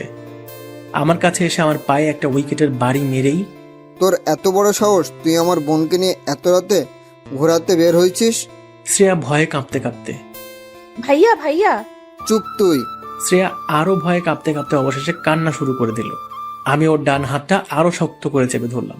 এটা ওর ভাইয়া দেখে, এই তরোয়াল নিয়ে আয়, আমার বোনের হাত ধরা। ওর ভাইয়ের কথা শুনে একটা ছেলে তলোয়ার নিয়ে এসে ওর হাতে ধরিয়ে দিল। আমার কপাল থেকে একটা একটা করে ঘাম মাটিতে পড়ছে। খুব মনে ভয় কাজ করছে। তবু আমি শ্রেয়ার হাতটা না ছেড়ে শ্রেয়ার দিকে তাকালাম। শ্রেয়ার কান্না ভরা দুটো চোখ দেখতেই আমার চোখেও পানি এসে গেল। আমি বুক উঁচু করলাম আর ভাবলাম, জানি আজ আমার মৃত্যু আবশ্যক, তাই সত্যিটা শ্রেয়াকে জানিয়েই মরব। আমি ওর ভাইয়ের সামনেই শ্রেয়ার দিকে তাকিয়ে, আমি তোমাকে ছেড়ে কেন সেদিন কলকাতা থেকে চলে এসেছিলাম, তোমার মনে এই প্রশ্নটা ছিল তাই না? চলো আজ ক্লিয়ার করি। হ্যাঁ, আমি তোমার ভাইয়ার জন্য তোমাকে ছাড়তে বাধ্য হয়েছিলাম। বিশ্বাস করো, আমি তোমায় ভালোবাসি। এই কথাটা তোমার ভাইয়া জানলে আমায় তো প্রাণে মারতই, আর আমার ফ্যামিলিকেও শেষ করে দিত। আমি মারা গেলে কোনো ক্ষতি নেই, তবে আমার ফ্যামিলি প্রবলেমে পড়ুক আমি তা চাই না। আজ যখন সবটা তোমার ভাইয়া জেনেই গেছে, তাহলে ওনার সামনেও আমি আজ বলতে চাই আমার তোমার জন্য ভালোবাসার কথাটা। শ্রেয়া, আমি তোমায় ভালোবাসি। জানি আমাকে একটু পরেই মেরে ফেলা হবে। আমি তোমায় আমার প্রাণের শেষ শ্বাস প্রশ্বাস পর্যন্ত ভালোবাসি। শ্রেয়া ওর ভাইয়ার সামনে আমাকে জড়িয়ে ধরলো, আর শ্রেয়ার ভাইয়া চিৎকার করে রাগে ক্রোধে গর্জে উঠল, আর শ্রেয়াকে ছাড়িয়ে আমায় ইচ্ছামতো উইকেটের বাড়ি দিতে লাগলো। শ্রেয়া আমায় বাঁচানোর জন্য আমার কাছে এসে ওর ভাইয়াকে আটকাতে লাগলো, কিন্তু ওর ভাইয়া ওকে বারবার টেনে হিচড়ে সরিয়ে নিচ্ছে। শ্রেয়া চিৎকার করে খুব কান্না করছে আর বলছে, প্লিজ ভাইয়া, ওকে ছেড়ে দাও প্লিজ ভাইয়া। শ্রেয়ার কোনো কথা না শুনে আমাকে একভাবে মারতেই লাগলো। শ্রেয়া গাড়ির কাছে গিয়ে গাড়িতে রাখা একটা পিস্তল নিয়ে ওর মাথায় রেখে, ভাইয়া আমি কিন্তু নিজেকে শেষ করে দেব, প্লিজ ভাইয়া অব্রকে ছেড়ে দাও। আমি শ্রেয়ার কাণ্ড কারখানা দেখে চিৎকার করে, শ্রেয়া প্লিজ ওটা নামাও, প্লিজ শ্রেয়া প্লিজ। শ্রেয়ার ভাইয়া শ্রেয়াকে দেখে আমায় মারা অফ করে দিল এবং উইকেটটা ফেলে হাত দুটো উপরে রাখলো। শ্রেয়া কান্না করতে করতে, ভাইয়া তুমি কি চাও তোমার বোন কি সুখে না থাকুক, কারো কাছে একটু ভালোবাসা না পাক? কতদিন আমি এভাবে ভয়ে ভয়ে কাফিরের মতো দিন পার করব। সবার সামনে বলতেও ভয় করে আমি একজন মাফিয়ার বোন। ছোট থেকে আব্বু আম্মুর আদর পাইনি, ভেবেছিলাম আব্বু আম্মু না হোক ভাইয়ার তো পাবো, বাট সেটাও পাইনি। তারপর ভেবেছিলাম ভালোবাসার মানুষটার থেকে পাবো, বাট সেটাও দেখি এখন আর পসিবল না। কি লাভ আমার মতো অস্বাধীন একটা মেয়ে এই দুনিয়ায় বেঁচে থেকে? ভাইয়া, আমি তোমার সামনে কোনো দিন কোনো কথা জোর দিয়ে বলিনি, তবে আজ নির্ভয়ে বলছি। এটা বলেই আমার দিকে বাম হাতের তর্জনী আঙুলটা তুললো এবং আমায় দেখিয়ে, ভালোবাসি আমি ভাইয়া, ওই ছেলেটাকে আমি বড্ড ভালোবাসি। আমি ওকে না পেলে আমি নিজেকে শেষ করে দিব। ওর ভাইয়া শ্রেয়াকে থামানোর জন্য, আচ্ছা আচ্ছা, আমি সব মানতে রাজি, বাট তুই আমার মাথা থেকে পিস্তলটা নামা। আমার মা, তুই একমাত্র আমার বোন, তোর সব কথা মানতে আমি রাজি আছি। এটা শুনে শ্রেয়া কিছুটা খুশি হলো এবং ওর ভাইয়ার দিকে এগিয়ে আসতে লাগলো। হঠাৎ এগিয়ে আসতে আসতে ও মাটিতে লুটিয়ে পড়লো। বুঝলাম শ্রেয়ার ভাইয়া শত্রুপক্ষের যে কোনো একজনের লোক সাইলেন্সার লাগিয়ে গুলি চালিয়েছে শ্রেয়ার উপর। শ্রেয়া ওভাবে লুটিয়ে পড়ার পর শ্রেয়ার ভাইয়া তর্জন গর্জন করে, এই তোরা দেখ কে আছে চারপাশে।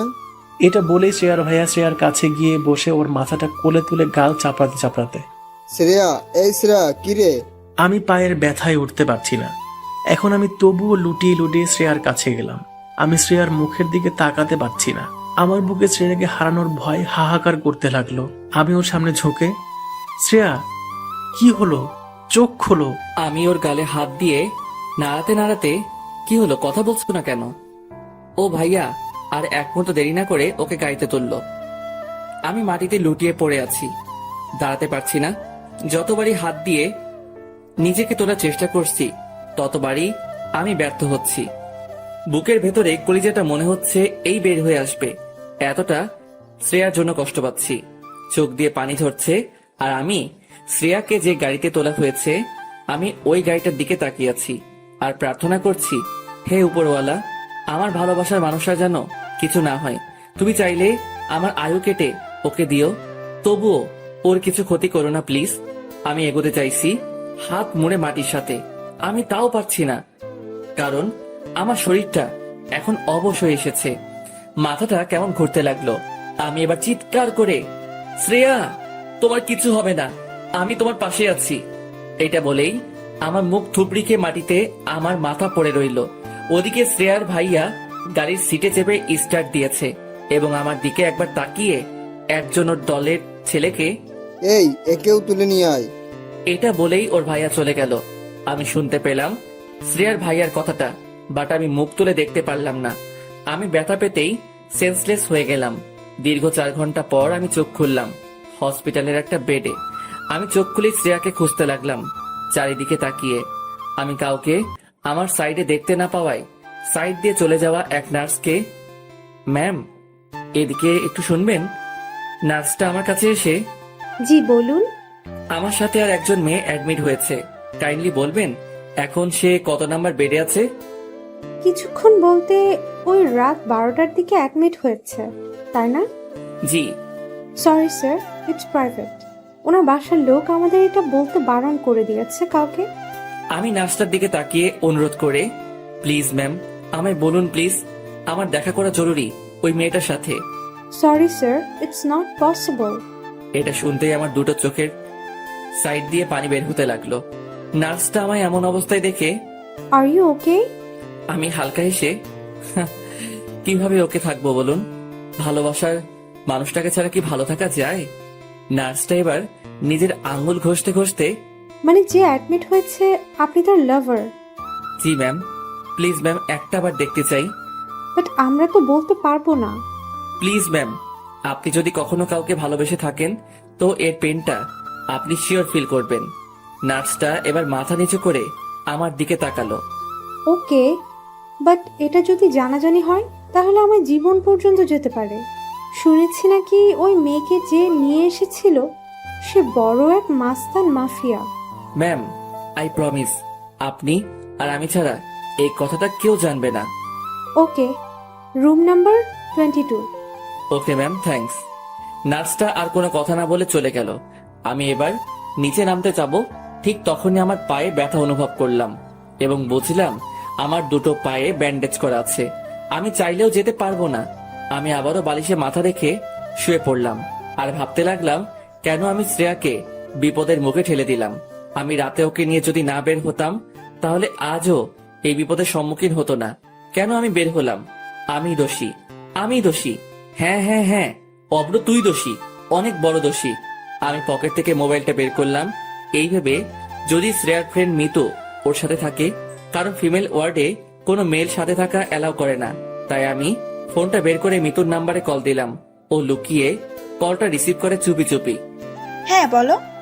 আমি নিজেকে আর শান্ত না রাখতে পেরে, মিতু, শ্রেয়া কেমন আছে? মিতু কান্নার আওয়াজ নিয়ে, ভালো নেই, সিরিয়াস অবস্থা। ও আচ্ছা, তুমি কি ওর কাছেই আছো? হ্যাঁ। একবার ভিডিওটা অন করবা প্লিজ। ওকে। মিতু এবার ভিডিওটা অন করলো আর আমার দু চোখ ভেজা দেখে, এই কান্না করছো কেন? কি করব বলো, আমার জন্য তোমার ফ্রেন্ডের আজ এই অবস্থা, সবটার মূল দায়ী আমি। মিতু এবার আমার দিকে তাকিয়ে, অফ্র, আমি জানি তুমি শ্রেয়াকে কতখানি ভালোবাসো। ও আমি সবটা খুলে বলেছিল। এখন যদি তুমি ভেঙে পড়ো তাহলে কিভাবে চলবে বলো? আমি চোখের পানি মুছে, মিতু একবার ব্যাক ক্যামেরাটা অন করে শ্রেয়াকে দেখাবে প্লিজ। মিতু আমার কথা মতো ব্যাক ক্যামেরা অন করতেই আমার চোখে আবারও পানি চলে এলো। মেয়েটার মুখে অক্সিজেন মাস্ক, একটা কাঁচের ঘরে আছে, মানে আইসিইউতে। মেয়েটার দিকে আমি তাকাতে পারছি না একদম, তাকালেই কেমন নিজেকে বড্ড দোষী মনে হচ্ছে। আমি মাথাটা উপরে রেখে একটা লম্বা শ্বাস নিয়ে কপালে হাত দিলাম। বুঝলাম কপালে ঘাম জমে এসেছে আর আমি কাঁপতে কাঁপতে চুপি চুপি, খুব ভালোবাসি তোমায় পাগলি, তোমায়। মন চাইছে একটাবার তোমার কোলে মাথা রেখে অনেক অনেক অনেক কান্না করি। তোমার আমার ভালোবাসার সফলতা তো তোমার মাঝেই আছে।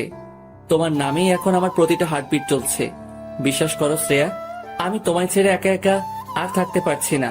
প্লিজ, তোমায় আমি কাছে পেতে চাই। I love you Shreya. I want touch your hearts and your any happiness, your any feelings. Love you Shreya, really love you Shreya.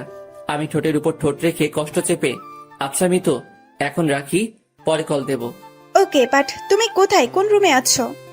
আমি 57 নাম্বার রুমে আছি। ও ওকে।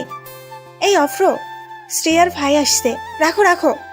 এটা বলে ফোনটা কেটে দিল। আমি ফোনটা সাইডে রেখে দুহাত দিয়ে বেড কভারটা খামচে ধরে ঠোঁটে ঠোঁট চেপে নীরবে আবারও কান্না করতে লাগলাম। বুকটা হাহাকার করে উঠছে বারে বার শ্রেয়ার জন্য। প্লিজ শ্রেয়া, তুমি আমায় ছেড়ে কোথাও যেও না। হে উপরওয়ালা, আমার শ্রেয়ার যেন কিছু না হয়। আমি থাকতে পারবো না কিছুতেই ওকে ছাড়া।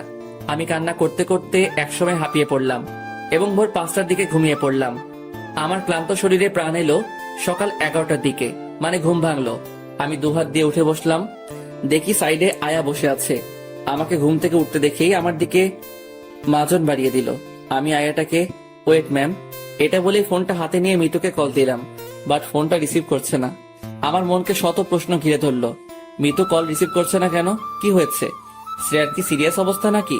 শ্রেয়ার ভাইয়ের সাইডে আছে নাকি অন্য কিছু?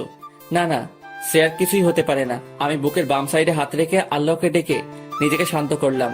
আমি মাজন নিয়ে মুখ ধুয়ে এবার কিছু খাবো, তখনই আমার রুমের ওপাশে রাস্তা দিয়ে কারা যেন একটা স্ট্রেচার গড়িয়ে গড়িয়ে নিয়ে যাচ্ছে আর কান্না করছে শুনতে পেলাম। আর একজন খুব গম্ভীর হয়ে, ছাড়বো না ছাড়বো না। কেন তুই ছেড়ে চলে গেলি? আমায় ছেড়ে আমি কি নিয়ে থাকবো? আমি কার জন্য নতুন নতুন গিফট কিনবো? কে আমার কাছে এখন আবদার করবে? ফিরে আয়, তুই ফিরে আয়। এসব কথা শুনে আমার বুকটা কেঁপে উঠল। গলার ভয়েসটা যেন আমার খুব চেনা। আমি ভয়ে কাঁপতে কাঁপতে আয়াকে, ম্যাম, কে মরেছে? আয়াটা এবার ডিমের খোসা ছাড়াতে ছাড়াতে, কি জানি কে মরেছে, তবে শুনলাম আজ ভোরের দিকে কাল একজন অ্যাডমিট হওয়া মেয়ে মারা গেছে। সাথে সাথে আমার হাতে থাকা খাবারের প্লেটটা পড়ে গেল। আমি একভাবে তাকিয়ে রইলাম দেওয়ালের দিকে, আর চোখ বেয়ে নীরবে পানি বইছে। তার মানে আমারও না তো? না না, এটা হতেই পারে না। উপরওয়ালা এতটা নিষ্ঠুর না যে দুটো ভালোবাসার মানুষকে একে অপরের থেকে ছিনিয়ে নেবে। আমি পাগলের মতো ফোনটা নিয়ে মিতুকে বারবার কল দিচ্ছি। একসময় ও ফোনটা রিসিভ করতেই ও খুব কান্না জুড়ে দিল। হ্যালো। মিতু কোনো কথা না বলে ফিসফিস করে কেঁদে চলেছে। আমি নিজেকে শান্ত না রাখতে পেরে, হ্যালো মিতু, তুমি কান্না করছো কেন? কি হয়েছে? মিতু গলা ঝেড়ে, না না, কিছুই হয়নি। তুমি কেমন আছো? মিতু আমতা আমতা করে কথাটা আমার মনে বড় একটা সংশয় তুলে ধরলো। আমার কথা ছাড়ো, কি হয়েছে বলো। শ্রেয়া ঠিক আছে তো? মিতু মুখ চাপা দিয়ে কান্না আমায় না বুঝতে দিয়ে, না না, শ্রেয়া একদম ঠিক আছে। আমি মিতুর কথাটা এখন বিশ্বাস করতে পারছি না। মিতু তো এভাবে কথা বলে না। আমার জোরে হার্টবিট শুরু হয়ে গেল। আমি নিজেকে আর মানাতে পারছি না। পাশের আয়াটাকে, ম্যাম আপনি যান, আমি নিজে করে নেব আমার যা লাগবে। ওকে। এটা বলে আয়াটা চলে গেল। আমি আবারও ফোনটা কানে তুলে, মিতু, তোমার কথায় আমার এখন আর বিশ্বাস হচ্ছে না। সত্যি বলছো বলো? মিতু আর কান্না থামাতে না পেরে, শ্রেয়ার আমাদের মাঝে নেই। কথাটা শোনার সাথে সাথে আমার মাথায় বাজ পড়ে গেল। বুকের বাম পাশে এমন একটা আঘাত লাগলো যা বন্দুকের গুলির থেকেও শত যন্ত্রণার বেশি। আমি নার্ভাস হয়ে, না না, তুমি ভুল বলছো। মিতু আরো কান্না করতে করতে, আমি সবটা ঠিকই বলছি, শ্রেয়া আমাদের মাঝে আর নেই। আমি নিজেকে ঠিক না করতে পেরে আমি বালিশে মাথা রাখলাম। ফোনটা বিছানায় পড়ে রইল। কষ্টে বুকটা ফেটে যাচ্ছে আমার। এখন মনে হচ্ছে সবটার জন্য দায়ী শুধুমাত্র আমি। কেন আমি করতে গেলাম এমনটা? আমি বেডের মাথার দিকে রডটা চেপে ধরলাম এবং নিজের উপর রাগে সাপের মতো ফোঁসফোঁস করতে লাগলাম। নিজের চুলগুলো ধরে ইচ্ছে মতো টানতে লাগলাম। পুরাই আমি পাগলের মতো হয়ে গেছি এখন। মন থেকে বারে বার এই কথাটাই আসছে, অভ্র তুই একটা খুনি। নিজের ভালোবাসার মানুষকে তুই নিজেই মেরে ফেললি। আমি চোখ বন্ধ করতেই আমার দু চোখ থেকে ঝরঝর করে বৃষ্টির মতো পানি পড়তে লাগলো। গোটা শরীরটার এখন উপর নিজেরই ঘৃণা হচ্ছে। কেন আমি শ্রেয়াকে নিয়ে বাইরে বের হলাম? কেন কেন কেন? কি দোষ করেছিল? শ্রেয়া, তুমি আমায় মাফ করে দিও। এখন শ্রেয়ার সাথে কাটানো সেই প্রথম মুহূর্তটা মনে পড়ছে আর চিৎকার করে মন বলতে চাইছে, শ্রেয়া আমি তোমায় ভালোবাসি। আমি তোমায় আবারও ওই বাসের কর্নারের সিটের পাশে চাই। যেভাবে তুমি আমায় ছুরি দিয়ে আমায় ভয় দেখিয়েছিলে, আমি ওই ভয়টাও পেতে চাই তোমার থেকে। প্লিজ শ্রেয়া, তুমি ফিরে আসো। শ্রেয়ার হাসিটা এখন বড্ড বেশি আমায় মিস করাচ্ছে। শ্রেয়ার সাথে মলের ট্রায়াল রুমের কথাটা ভেবে পাগলের মতো হাসছি। মেয়েটা আমায় থাপ্পড় মেরেছিল, সেই গালে হাতটা রেখে খুব কান্না করতে করতে মনে মনে বলছি, শ্রেয়া, আমি আবারও থাপ্পড় খেতে রাজি আছি। প্লিজ তুমি ফিরে আসো। কেন তুমি আমায় এক এক করে ছেড়ে চলে গেলে? বাইরে এখনো কান্নাকাটি করছে ওর ভাইয়া। মেয়েটাকে দেখতে বড্ড মন চাইছে, কিন্তু আমি তো যেতে পারবো না। আমার পা দুটো ব্যান্ডেজ, আমি নামতে চাইলেও পারছি না। আমি কান্না করতে করতে দুটো হাত দিয়ে যাই হোক করে বেড থেকে পা গুলো নামালাম এবং আস্তে আস্তে করে বসলাম এবং হাত ঘষতে ঘষতে গেটের দিকে এগোতে লাগলাম। কোমরটা কেমন যন্ত্রণায় কেঁপে উঠছে, তবুও আজ এই যন্ত্রণা শ্রেয়াকে হারানোর যন্ত্রণার কাছে বিন্দুমাত্র। আমি পাগলের মতো গেটের কাছে এলাম এবং গেট থেকে উকি মেরে দেখলাম মাত্র ফুট 8 দূরে ওর ভাইয়া ওকে ঘিরে কান্নাকাটি করছে। হয়তো এতক্ষণ এখানে দাঁড়িয়ে শুধুমাত্র ডেথ সার্টিফিকেটের জন্য। মেয়েটার উপরে একটা সাদা কাপড় এবং পুরোটা মুড়ে দেওয়া হয়েছে। সাদা কাপড়টা দেখে আমার বুকটা আরো কষ্টে ছটফট করতে লাগলো। কোথায় ভেবেছিলাম আমি তোমায় লাল পাড়ে বেনারসি শাড়ি পরাবো, কিন্তু আজ তুমি আমার জন্য সাদা কাপড়ে মোড়ে একজন প্রাণহীন জড়বস্তু। আমি নিজেকে কোনো মতে সামলাতে না পেরে শ্রেয়ার বডিটার দিকে হাত ঘষতে ঘষতে স্ট্রেচারের কাছে এলাম। এতক্ষণ অনেক কষ্ট পাচ্ছিলাম, তবে শ্রেয়ার একটু কাছে আসতেই কেমন জানি আলাদা একটা শান্তি পেলাম। আমি এবার মাথাটা তুলে ওর ভাইয়ার দিকে তাকিয়ে, ভাইয়া, ওর ভাইয়া আমাকে দেখা মাত্রই দেখে আমার বুকে একটা লাথি মেরে কাঁদতে কাঁদতে বলল, দেখ, তোর জন্য আমার বোন আজ মৃত্যুসজ্জায় সজ্জিত। শান্তি তো এবার। আমি হাউমাউ করে কান্না করতে করতে ভাইয়ার দুটো পা ধরে, ভাইয়া, আমি অপরাধী, আমি জানি আমি অনেক বড় ভুল করেছি, যে আমি কোনোদিন ক্ষমার প্রাপ্য না। আমি শুধু একবার শ্রেয়াকে দেখতে চাই। প্লিজ ভাইয়া, না করবেন না, প্লিজ প্লিজ ভাইয়া, না করবেন না। শ্রেয়ার ভাইয়া চোখ মুছতে মুছতে আমার সামনে থেকে চলে গেল পা ছাড়িয়ে। সাইডে বসে থাকা আমি মিতুর দিকে অসহায় চোখে তাকালাম আর হাত জোর করে, মিতু প্লিজ আমায় একটাবার তুলে ধরো। আমি শুধু একটাবার আমার ভালোবাসার মানুষটার মুখটা দেখতে চাই। মিতু ওর চোখ মুছে আমায় স্ট্রেচারের সামনে তুলে ধরলো। দেখলাম আমার পৈটা চাঁদ বুকে সাদা কাপড়। আমি কাপা কাপা হাত নিয়ে ওর মুখের উপর থেকে কাপড়টা সরালাম। মেয়েটার দুটো মায়াবী চোখ বন্ধ হয়ে গেছে। আমি ওর মুখের উপর আমার মুখটা নিয়ে গেলাম এবং পাগলের মতো হাসতে হাসতে, কি ম্যাডাম, একাই ঘুমিয়ে গেলে আমায় ছেড়ে? কি আমি খুব বিরক্ত করছিলাম বলো তোমায়? এই প্রতিদিন কলেজে এসে তোমার পাশে থেকে তোমার সাথে নানা রকম ফাইজলামি করে তোমায় রাগানো, তোমায় জেলাস ফিল করানো। কি ম্যাম, আমি এখন তামিমের বাসায় গেলে তোমার আর বাসে বিরক্ত করব না? তোমার সাথে মলে গিয়ে ট্রায়াল রুমে ওরকম ফাইজলামিও করব না? আচ্ছা ম্যাম, তুমিও আমায় খুব ভালোবাসতে, বলনি কেন? আরে আমিও তো বাসতাম, তাহলে আমিও কেন বলনি? এই এই এই আমার লক্ষ্মীরা, রাগ করো না, দোষ দিচ্ছি না তোমায়। জানো তো, তোমায় রাগলে ঠিক আমার প্রিয় লজ্জাপতি বউটার মতো লাগে। আরে অন্য কেউ না, তোমাকেই বলছি। একটু হেসে বলো না, অব্র তোমায় ভালোবাসি, চলো না আজ একটু পার্কে যাই এবং দুজনের সাথে মনের কথাগুলো শেয়ার করি। কি ম্যাম, ভাবছো আমি তোমায় সুখী রাখতে পারতাম কিনা? অবশ্যই রাখতে পারতাম ম্যাম। তোমায় 5 টাকার একটা টিপ পাতা আর 10 টাকার একটা কাজল এনে তোমায় পরিয়ে দিয়ে খুব সুখী রাখতাম। এই যে ম্যাম, আমার সাথে আমার শহরের প্রতিটা গলি ঘুরবে। আরে না না, অন্যদের মতো বাইক কিংবা গাড়িতে না, আমি অন্যদের থেকে আলাদাভাবে ঘুরবো। তুমি আমার হাতটা জোর করে চেপে ধরবে এবং আমি তোমার দিকে তাকিয়ে বলবো, এভাবে হাতটা শক্ত করে ধরে রেখো প্রিয়সিনী। তুমি যখন লজ্জায় চোখের পলক ফেলে বলবে, ঢং, আমিও হালকা এসে তোমার চোখে চোখ রেখে বলবো, ভালোবাসি যে তোমায় খুব। বলছি ম্যাম, আর কত ঘুমাবা? ওঠো না, চলো না আমাদের স্বপ্নগুলো পূরণ করি। এই পাগলি, ওঠো, আর কত ঘুমাবা? ওই তুমি উঠবা তো নাকি? এসব কথাগুলো পাগলের মতো শ্রেয়ার মুখের সামনে মুখে তুলে বলছি, আর আমার গাল বেয়ে আসা প্রতিটা চোখের পানির বিন্দুকণা তোমার নাকটার উপরে পড়ছে। মেয়েটাকে দেখে মনে হচ্ছে না যে আমায় ছেড়ে চলে গেছে, এখন আমার কাছেই কাছে। আমি এবার আমার মুখটা ওর কানের কাছে নিয়ে গিয়ে, খুব ভালোবাসি তোমায়, এটা বলার সাথে আমায় কে যেন একজন এসে ধরলো এবং আমার পেটের কাছে কি যেন একটা রাখলো। আমি এসব কোনো কেয়ার না করে পাগলের মতো শ্রেয়ার কানের কাছে বিড়বিড় করতে থাকলাম। হঠাৎ বুঝলাম আমার পেটের কাছে কে যেন বারে বারে গুলি ফায়ার করছে। আমি পিছনে তাকিয়ে দেখতেই দেখতে পেলাম শ্রেয়ার ভাইয়া। আমি চোখ দুটো বড় বড় করে শ্রেয়ার ভাইয়ার দিকে তাকিয়ে হাসলাম এবং ঠোঁটের উপর ঠোঁট চেপে ধন্যবাদ জীবন্ত লাশটাকে মৃত লাশে পরিণত করার জন্য। শ্রেয়ার ভাইয়া রাগে ঘৃণায় আমার দুটো পায়ে আবারও লাথি মেরে আমায় হাঁটু মুড়ে বসিয়ে দিল এবং আমার চুলের মুড়িটা ধরে আমার মুখের ভেতর পিস্তলের নলটা ঢুকালো। আমি চারদিকে তাকিয়ে দেখলাম প্রচুর মানুষ আমাদেরকে দেখছে, তবে আমায় আটকালেও আমি আজ নিজেকে আটকাতে দেব না। আজ নিজেকে মনে হচ্ছে আমি পরিবারের একজন অবাধ্য ছেলে ছিলাম। এত বড় দোষ নিয়ে আমি জীবনে কখনো এগোতে পারতাম না। দলের লোকগুলো চারিদিকে বন্দুক হাতে নিয়ে দাঁড়িয়ে আছে। এদিকে শ্রেয়ার ভাইয়া চোখে পানি রেখে কাঁপতে কাঁপতে আমার দিকে তাকালো আর বলল, আমার প্রাণ নিয়ে খেলি, কিন্তু তুই আমার প্রাণটা আজ কেড়ে নিলি। এটা বলেই পিস্তলের ট্রিগারে আঙুল দিল। আমি মাথা নিচু করে মনে মনে, আব্বু ভাইয়া তোদের সাথে আর দেখা হলো না, হয়তো আবার হবে আমার লাশের সাথে তোদের দেখা। প্লিজ তোরা আমায় ভুল বুঝিস না, আমায় মাফ করে দিস। ভাই আব্বুর খেয়াল রাখিস। আমাদেরকে ছোট থেকে একজন আম্মু আব্বু দুজনেরই ভালোবাসা দিয়ে বড় করেছে। আমি পারলাম না তোদের সাথে আর থাকতে। আমি এখন পুরাই কাঁদছি আর খুব হাঁপাচ্ছি। আচমকা শ্রেয়ার ভাইয়া চিৎকার করে আমার মুখের ভেতরেই বারে বার গুলি চালাতে লাগলো। আমার মাথার পিছনে খুলি ছেদ করে প্রত্যেকটা গুলি রকেটের বেগে বার হয়ে গেল। আমি এবার মাথা নিচু করে ফেলতেই শ্রেয়ার ভাইয়া আমায় ছেড়ে দিল। আমি কাঁপতে লাগলাম প্রচুর, এবং কখন যাই মারা গেছি বুঝতেই পারিনি। আমি আমার লাশ থেকে আমার আত্মা নিয়ে উঠে দাঁড়ালাম। দেখি আমার লাশটা পড়ে আছে রক্তাক্ত হয়ে। আমি ছুতে চাইলেও ছুতে পারছি না। আমি শ্রেয়ার লাশটার দিকে তাকাতে দেখি, আরে শ্রেয়াও তো পাশে দাঁড়িয়ে। আমি পাগলের মতো দৌড়ে ওর দিকে এগোলাম ওকে জড়িয়ে ধরার জন্য, বাট আমি ওকে জড়িয়ে ধরতে পারছি না। ওকে আমি টাচই করতে পারছি না।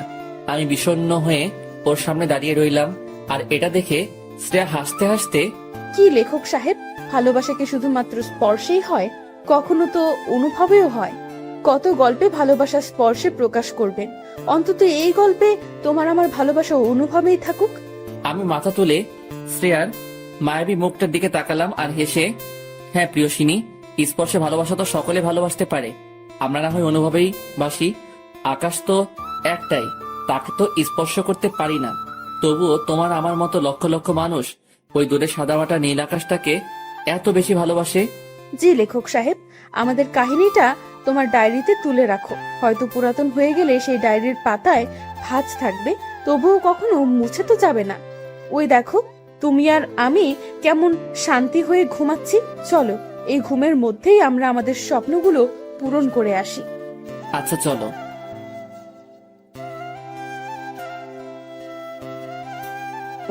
এটা বলে শ্রেয়াও মাথা নিচু করে নিল এবং অন্যদিকে তাকিয়ে রইল। শীতলদা আমার দিকে তাকিয়ে, চিনিস নাকি? জি, ফ্রেন্ড হয়। আমি এবার বাইরের দিকে তাকিয়ে দেখলাম ওর ভাইয়া আসছে কিনা। ওর ভাইয়া গাড়ির সাইডে দাঁড়িয়ে কার সাথে যেন ফোনে কথা বলছে। এদিকে শীতলদা আমাকে, আমি দেখছি, যা তোরা কথা বল। আমি খুশি হয়ে, থ্যাঙ্কস দাদা, এটা বলে আমি গুটি গুটি পায়ে শ্রেয়ার দিকে এগোচ্ছি। আর শ্রেয়া তত মুখ লুকানোর ট্রাই করছে। আমি ওর সামনে গিয়ে দাঁড়ালাম আর ওর দিকে তাকিয়ে, শ্রেয়া আমি জানি আমি ভুল করেছি, তোমায় না জানিয়ে চলে এসেছি, কিন্তু কি করব বলো, আমি আমার ফ্যামিলির কথা ভেবে এসব করতে বাধ্য হয়েছি। শ্রেয়া সাপের মতো ফুসফুস করতে লাগলো। কে আপনি? আমি আপনাকে চিনি না। বুঝলাম অভিমান করেছে, তাই আমি হালকা হেসে, আচ্ছা বাবা সরি, বলছি তো ভুল হয়েছে আমার। আরে বাবা, কে আপনি? আর আমাকে সরি বা কেন বলছেন? আমি তো আপনাকে চিনি না। এটা বলেই উঠে গেল এবং আমার দিকে আঙুল তুলে, আমি আপনাকে চিনি না, আই হেট ইউ। এটা বলেই ও গাড়ির কাছে গিয়ে গাড়িতে উঠে গেল। ওর এমন করা আমার সাথে ব্যবহার আমার বুকের সোজা তীরের ফলার মতো এসে লাগলো। নিজের অজান্তেই চোখের কোণে পানি চলে এলো। চোখের পানি লুকিয়ে হালকা হেসে, শীতলদা আমি আসি এখন, আব্বু হয়তো খুঁজবে, অনেকক্ষণ এসেছি তো। এটা বলে আমি বাইরে চলে এলাম। গাড়িটার দিকে বারবার তাকাচ্ছি, শুধু একটা কথাই ভেবে, একবার হলেও শ্রেয়া জানালাটা খুলবে। বাট আমার ভুল ধারণা, ও খুলল না একটা বারের জন্য। শ্রেয়ার ভাইয়ার টাকা মিটিয়ে গাড়িটা স্টার্ট দিয়ে আমার চোখের সামনে থেকে চলে গেল। নিজের মন আমায় এখন একটাই প্রশ্ন করছে, অভ্র তুই তো ওকে একটু হলেও ভালোবাসিস, আজ তখন তোর এতটা আবার কাছে এলো, কেন তুই ওকে তোর ভালোবাসার কথাটা জানালি না? তোদের মিলন ঠিকই হবে, কারণ উপরওয়ালা চেয়েছে বলেই আবার তোদের দ্বিতীয়বার একে অপরকে দেখার সুযোগ করে দিয়েছিল। কিন্তু সব তুই শেষ করে ফেললি, আর তুই কোনোদিন ওকে পাবি না, আর চাইলেও তুই ওর সাথে মিট করতে পারবি না, কারণ তুই তো জানিস না শ্রেয়া কোন কলেজে পড়ে এবং কোন মেসে থাকে। অভ্র তুই তো ভালোবেসেছিস, কোনো অপরাধ তো করিসনি, আর তুই ওর ভাইয়া মানে একজন মাফিয়ার জন্য তুই ভয় পেয়ে তোর ভালোবাসার বলিদান দিবি? এটা কিছুতেই হতে পারে না। তুই পারবি অভ্র, তুই পারবি। আমি এসব ভাবতে ভাবতে রুমে এসে চুপচাপ বেডের বালিশে মুখ গুজে পড়ে রইলাম। আমার মাথায় এবার বুদ্ধি এলো, তামিমকে ফোন দিই, সেই সব বলতে পারবে। হ্যালো তামিম। জি ভাই বল। বলছি শোন না, শ্রেয়া কোন কলেজে পড়ে কিছু জানিস? না রে দোস্ত, ওর সব সিক্রেট। আর তুই তো জানিস ওর ভাইয়া মাফিয়া, মানে ওর বোনকে ওদের শত্রুরা মারার ট্রাই করে অনেক সময়, তাই সবটা সিক্রেট রাখে। ও আচ্ছা, এটা বলেই ফোন রেখে দিলাম। কিভাবে যে ওর সাথে কন্ট্রাক্ট করব কিছুই বুঝতে পারছি না। তারপরেই মাথায় এলো, আরে ও তো আমার ফেসবুক ফ্রেন্ড লিস্টে অ্যাড আছে, ওখানে নিশ্চয়ই কলেজের নাম দেওয়া থাকবে। তাই আমি তাড়াতাড়ি ফোন বের করে ফেসবুক লগ ইন দিলাম এবং কলেজের নাম এবং ও যেখানে থাকে তার অ্যাড্রেসও পেয়ে গেলাম। দিন 4 পর ওখানে গিয়ে হাজির হলাম। কলেজের সামনে দাঁড়িয়ে আছি, প্রায় 30 মিনিট হতে চললো, বাট এখনো মহারানীর দেখা নেই। আমি হাতে ফোনটা রেখে ঘোরাতে ঘোরাতে চারদিকে তাকাচ্ছি। ডান সাইডে চোখ রাখতেই শ্রেয়া ওর ফ্রেন্ডদের সাথে হাসাহাসি করতে করতে কলেজের গেটের সামনে আসছে। বাতাসে চুলগুলো উঠছে, একটা নীল কালারের সালোয়ার কামিজ পরেছে, চোখে হালকা কাজল আর ঠোঁটের কোণে হাসি। আবারও প্রেমে পড়ে গেলাম মেয়েটার। মেয়েটা এবার কলেজের গেটের সামনে আসতেই আমায় দেখতে পেল এবং না দেখার ভান করে বিরক্তিকর ভাব নিয়ে ভেতরে ঢুকে গেল। আমি এবার পিছন থেকে, শ্রেয়া, ও শ্রেয়া, চুপ, ও শ্রেয়া, কি হলো শুনতে পাচ্ছ না? ওর কোনো রেসপন্স না পেয়ে সোজা ওর সামনে গেলাম এবং ওর দিকে তাকিয়ে, কি হলো এত ডাকছি যে? শ্রেয়া এবার ভাব দেখিয়ে, কে ভাই আপনি? ভাইরে, কথাটা সোজা আমার বুকে এসে লাগলো। আমি এদিক ওদিক তাকিয়ে দেখলাম আমি ছাড়া তো কাছাকাছি কেউ নেই। আমায় বললে কথাটা? জি, কে আপনি ভাই? আমি ওর কথা শুনে মুখে হাত রেখে, আরে আরে, এই তো কিছুদিন আগে বর বানামে বলছিলে আর এখন ভাই? শ্রেয়া আমার দিকে না তাকিয়ে, আপনাকে আমি চিনি না, তো সরে দাঁড়ান। এটা বলেই সাইড কাটিয়ে চলে গেল। আমি পাগলের মতো মাথায় হাত দিয়ে ভাবতে লাগলাম, যাহ শালা, আবার কি নতুন করে পড়াতে হবে? আমি আবারও ওর সামনে গেলাম, এতে আরো শ্রেয়া রেগে গেল এবং আমার দিকে তাকিয়ে, আমি আপনাকে চিনি না। I hate you. আমি আপনাকে ঘৃণা করি। আমি হালকা হেসে ওর চোখের দিকে তাকিয়ে, তাই? বাট আমি শুনেছি নাকি ঘৃণার মধ্যেও ভালোবাসা থাকে। তুমি আমায় ঘৃণা করতেই থাকো আর আমি তোমায় ভালোবাসতেই থাকবো, আর একদিন তোমায় আমি নিজের করেই নেব। শ্রেয়া এবার হালকা হেসে ভাব দেখিয়ে, চল ফোট। ওরে শালা, আমি তো শ্রেয়ার এমন ভাব দেখে পুরাই আশ্চর্য। না, নিনজা টেকনিক এবার ইউজ করতেই হবে দেখছি। বাট এবার ওর উপর নয়, ওর একটা ফ্রেন্ডের উপর জেলাস ফিল করাতে হবে। তাই আমি ওখানে থাকার জন্য একটা লজে উঠেছি। পরের দিন আবারও শ্রেয়ার কলেজের সামনে এসে দাঁড়ালাম। ওর কাছে আসতেই ওদের মাঝে একটা ফ্রেন্ডকে দেখলাম, বেশ ভালোই গুলুমুলু টাইপের। তাই আমি ওদের কাছে যেতেই শ্রেয়া রেগে, ওই বলেছি না আমি আপনাকে চিনি না। আমি হালকা ভাব দেখিয়ে, ও হ্যালো, আমিও আপনাকে চিনি না। আমি তো চিনতে এসেছি আপনার ডান সাইডে থাকা পরিটার বিষয়ে। শ্রেয়া আমার দিকে রাগি লুকে, কে আপনি যে আপনাকে চিনতে হবে? এই চল তো। এটা বলেই ওরা এগিয়ে এলো। আমি এবার ওর ফ্রেন্ডের সামনে গিয়ে, আচ্ছা ম্যাম, আপনি কি জান্নাত থেকে পড়েছেন নাকি? মানে? না মানে এত সুন্দরী তো শুধুমাত্র জান্নাতেই থাকে। মেয়েটা হালকা হেসে আমার দিকে তাকালো এবং মিটিমিটি চোখে। তাই? শ্রেয়া রেগে আগুন হয়ে, আমি গেলাম। এটা বলেই চলে গেল। আমি মুচকি হাসলাম শ্রেয়ার রিয়েক্ট দেখে। বাট আমায় এখন শ্রেয়ার ফ্রেন্ডকে পটাতে হবে।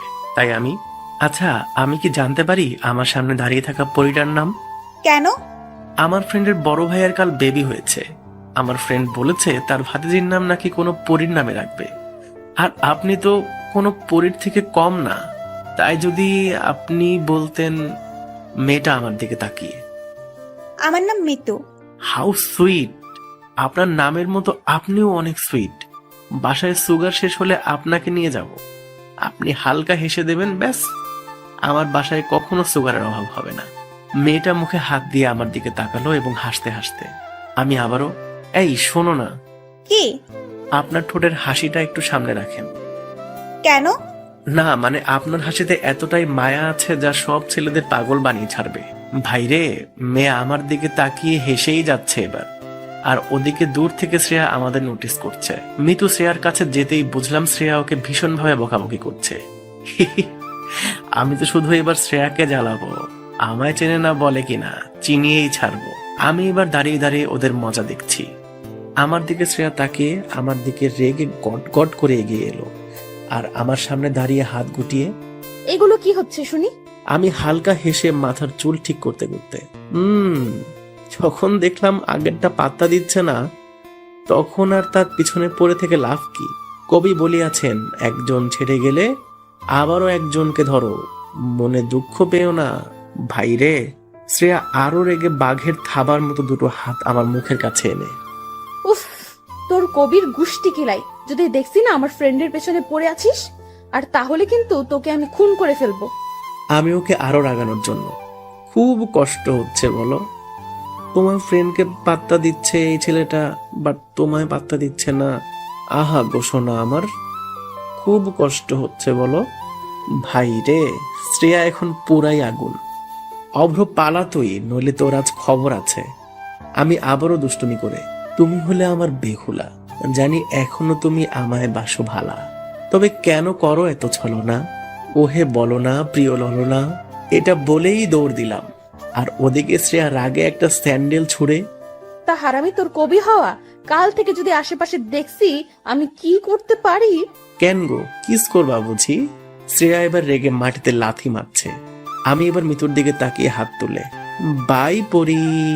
শ্রেয়া আবারও রেগে আমার কিছু না বলে সোজা মিতুর কাছে গেল এবং মিতুকে নিয়ে ভেতরে চলে গেল।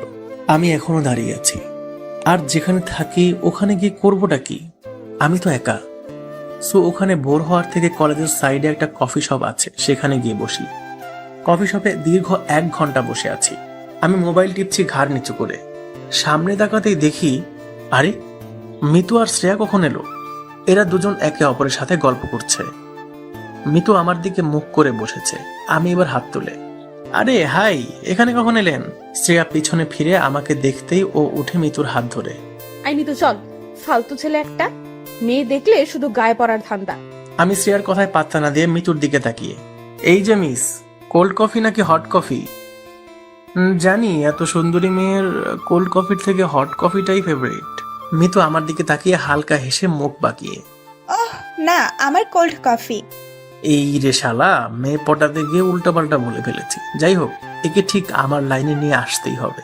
শ্রেয়া রেগে ওকে টেনে নিয়ে বাইরে চলে গেল। আমি ওদের সাথে বাইরে গেলাম।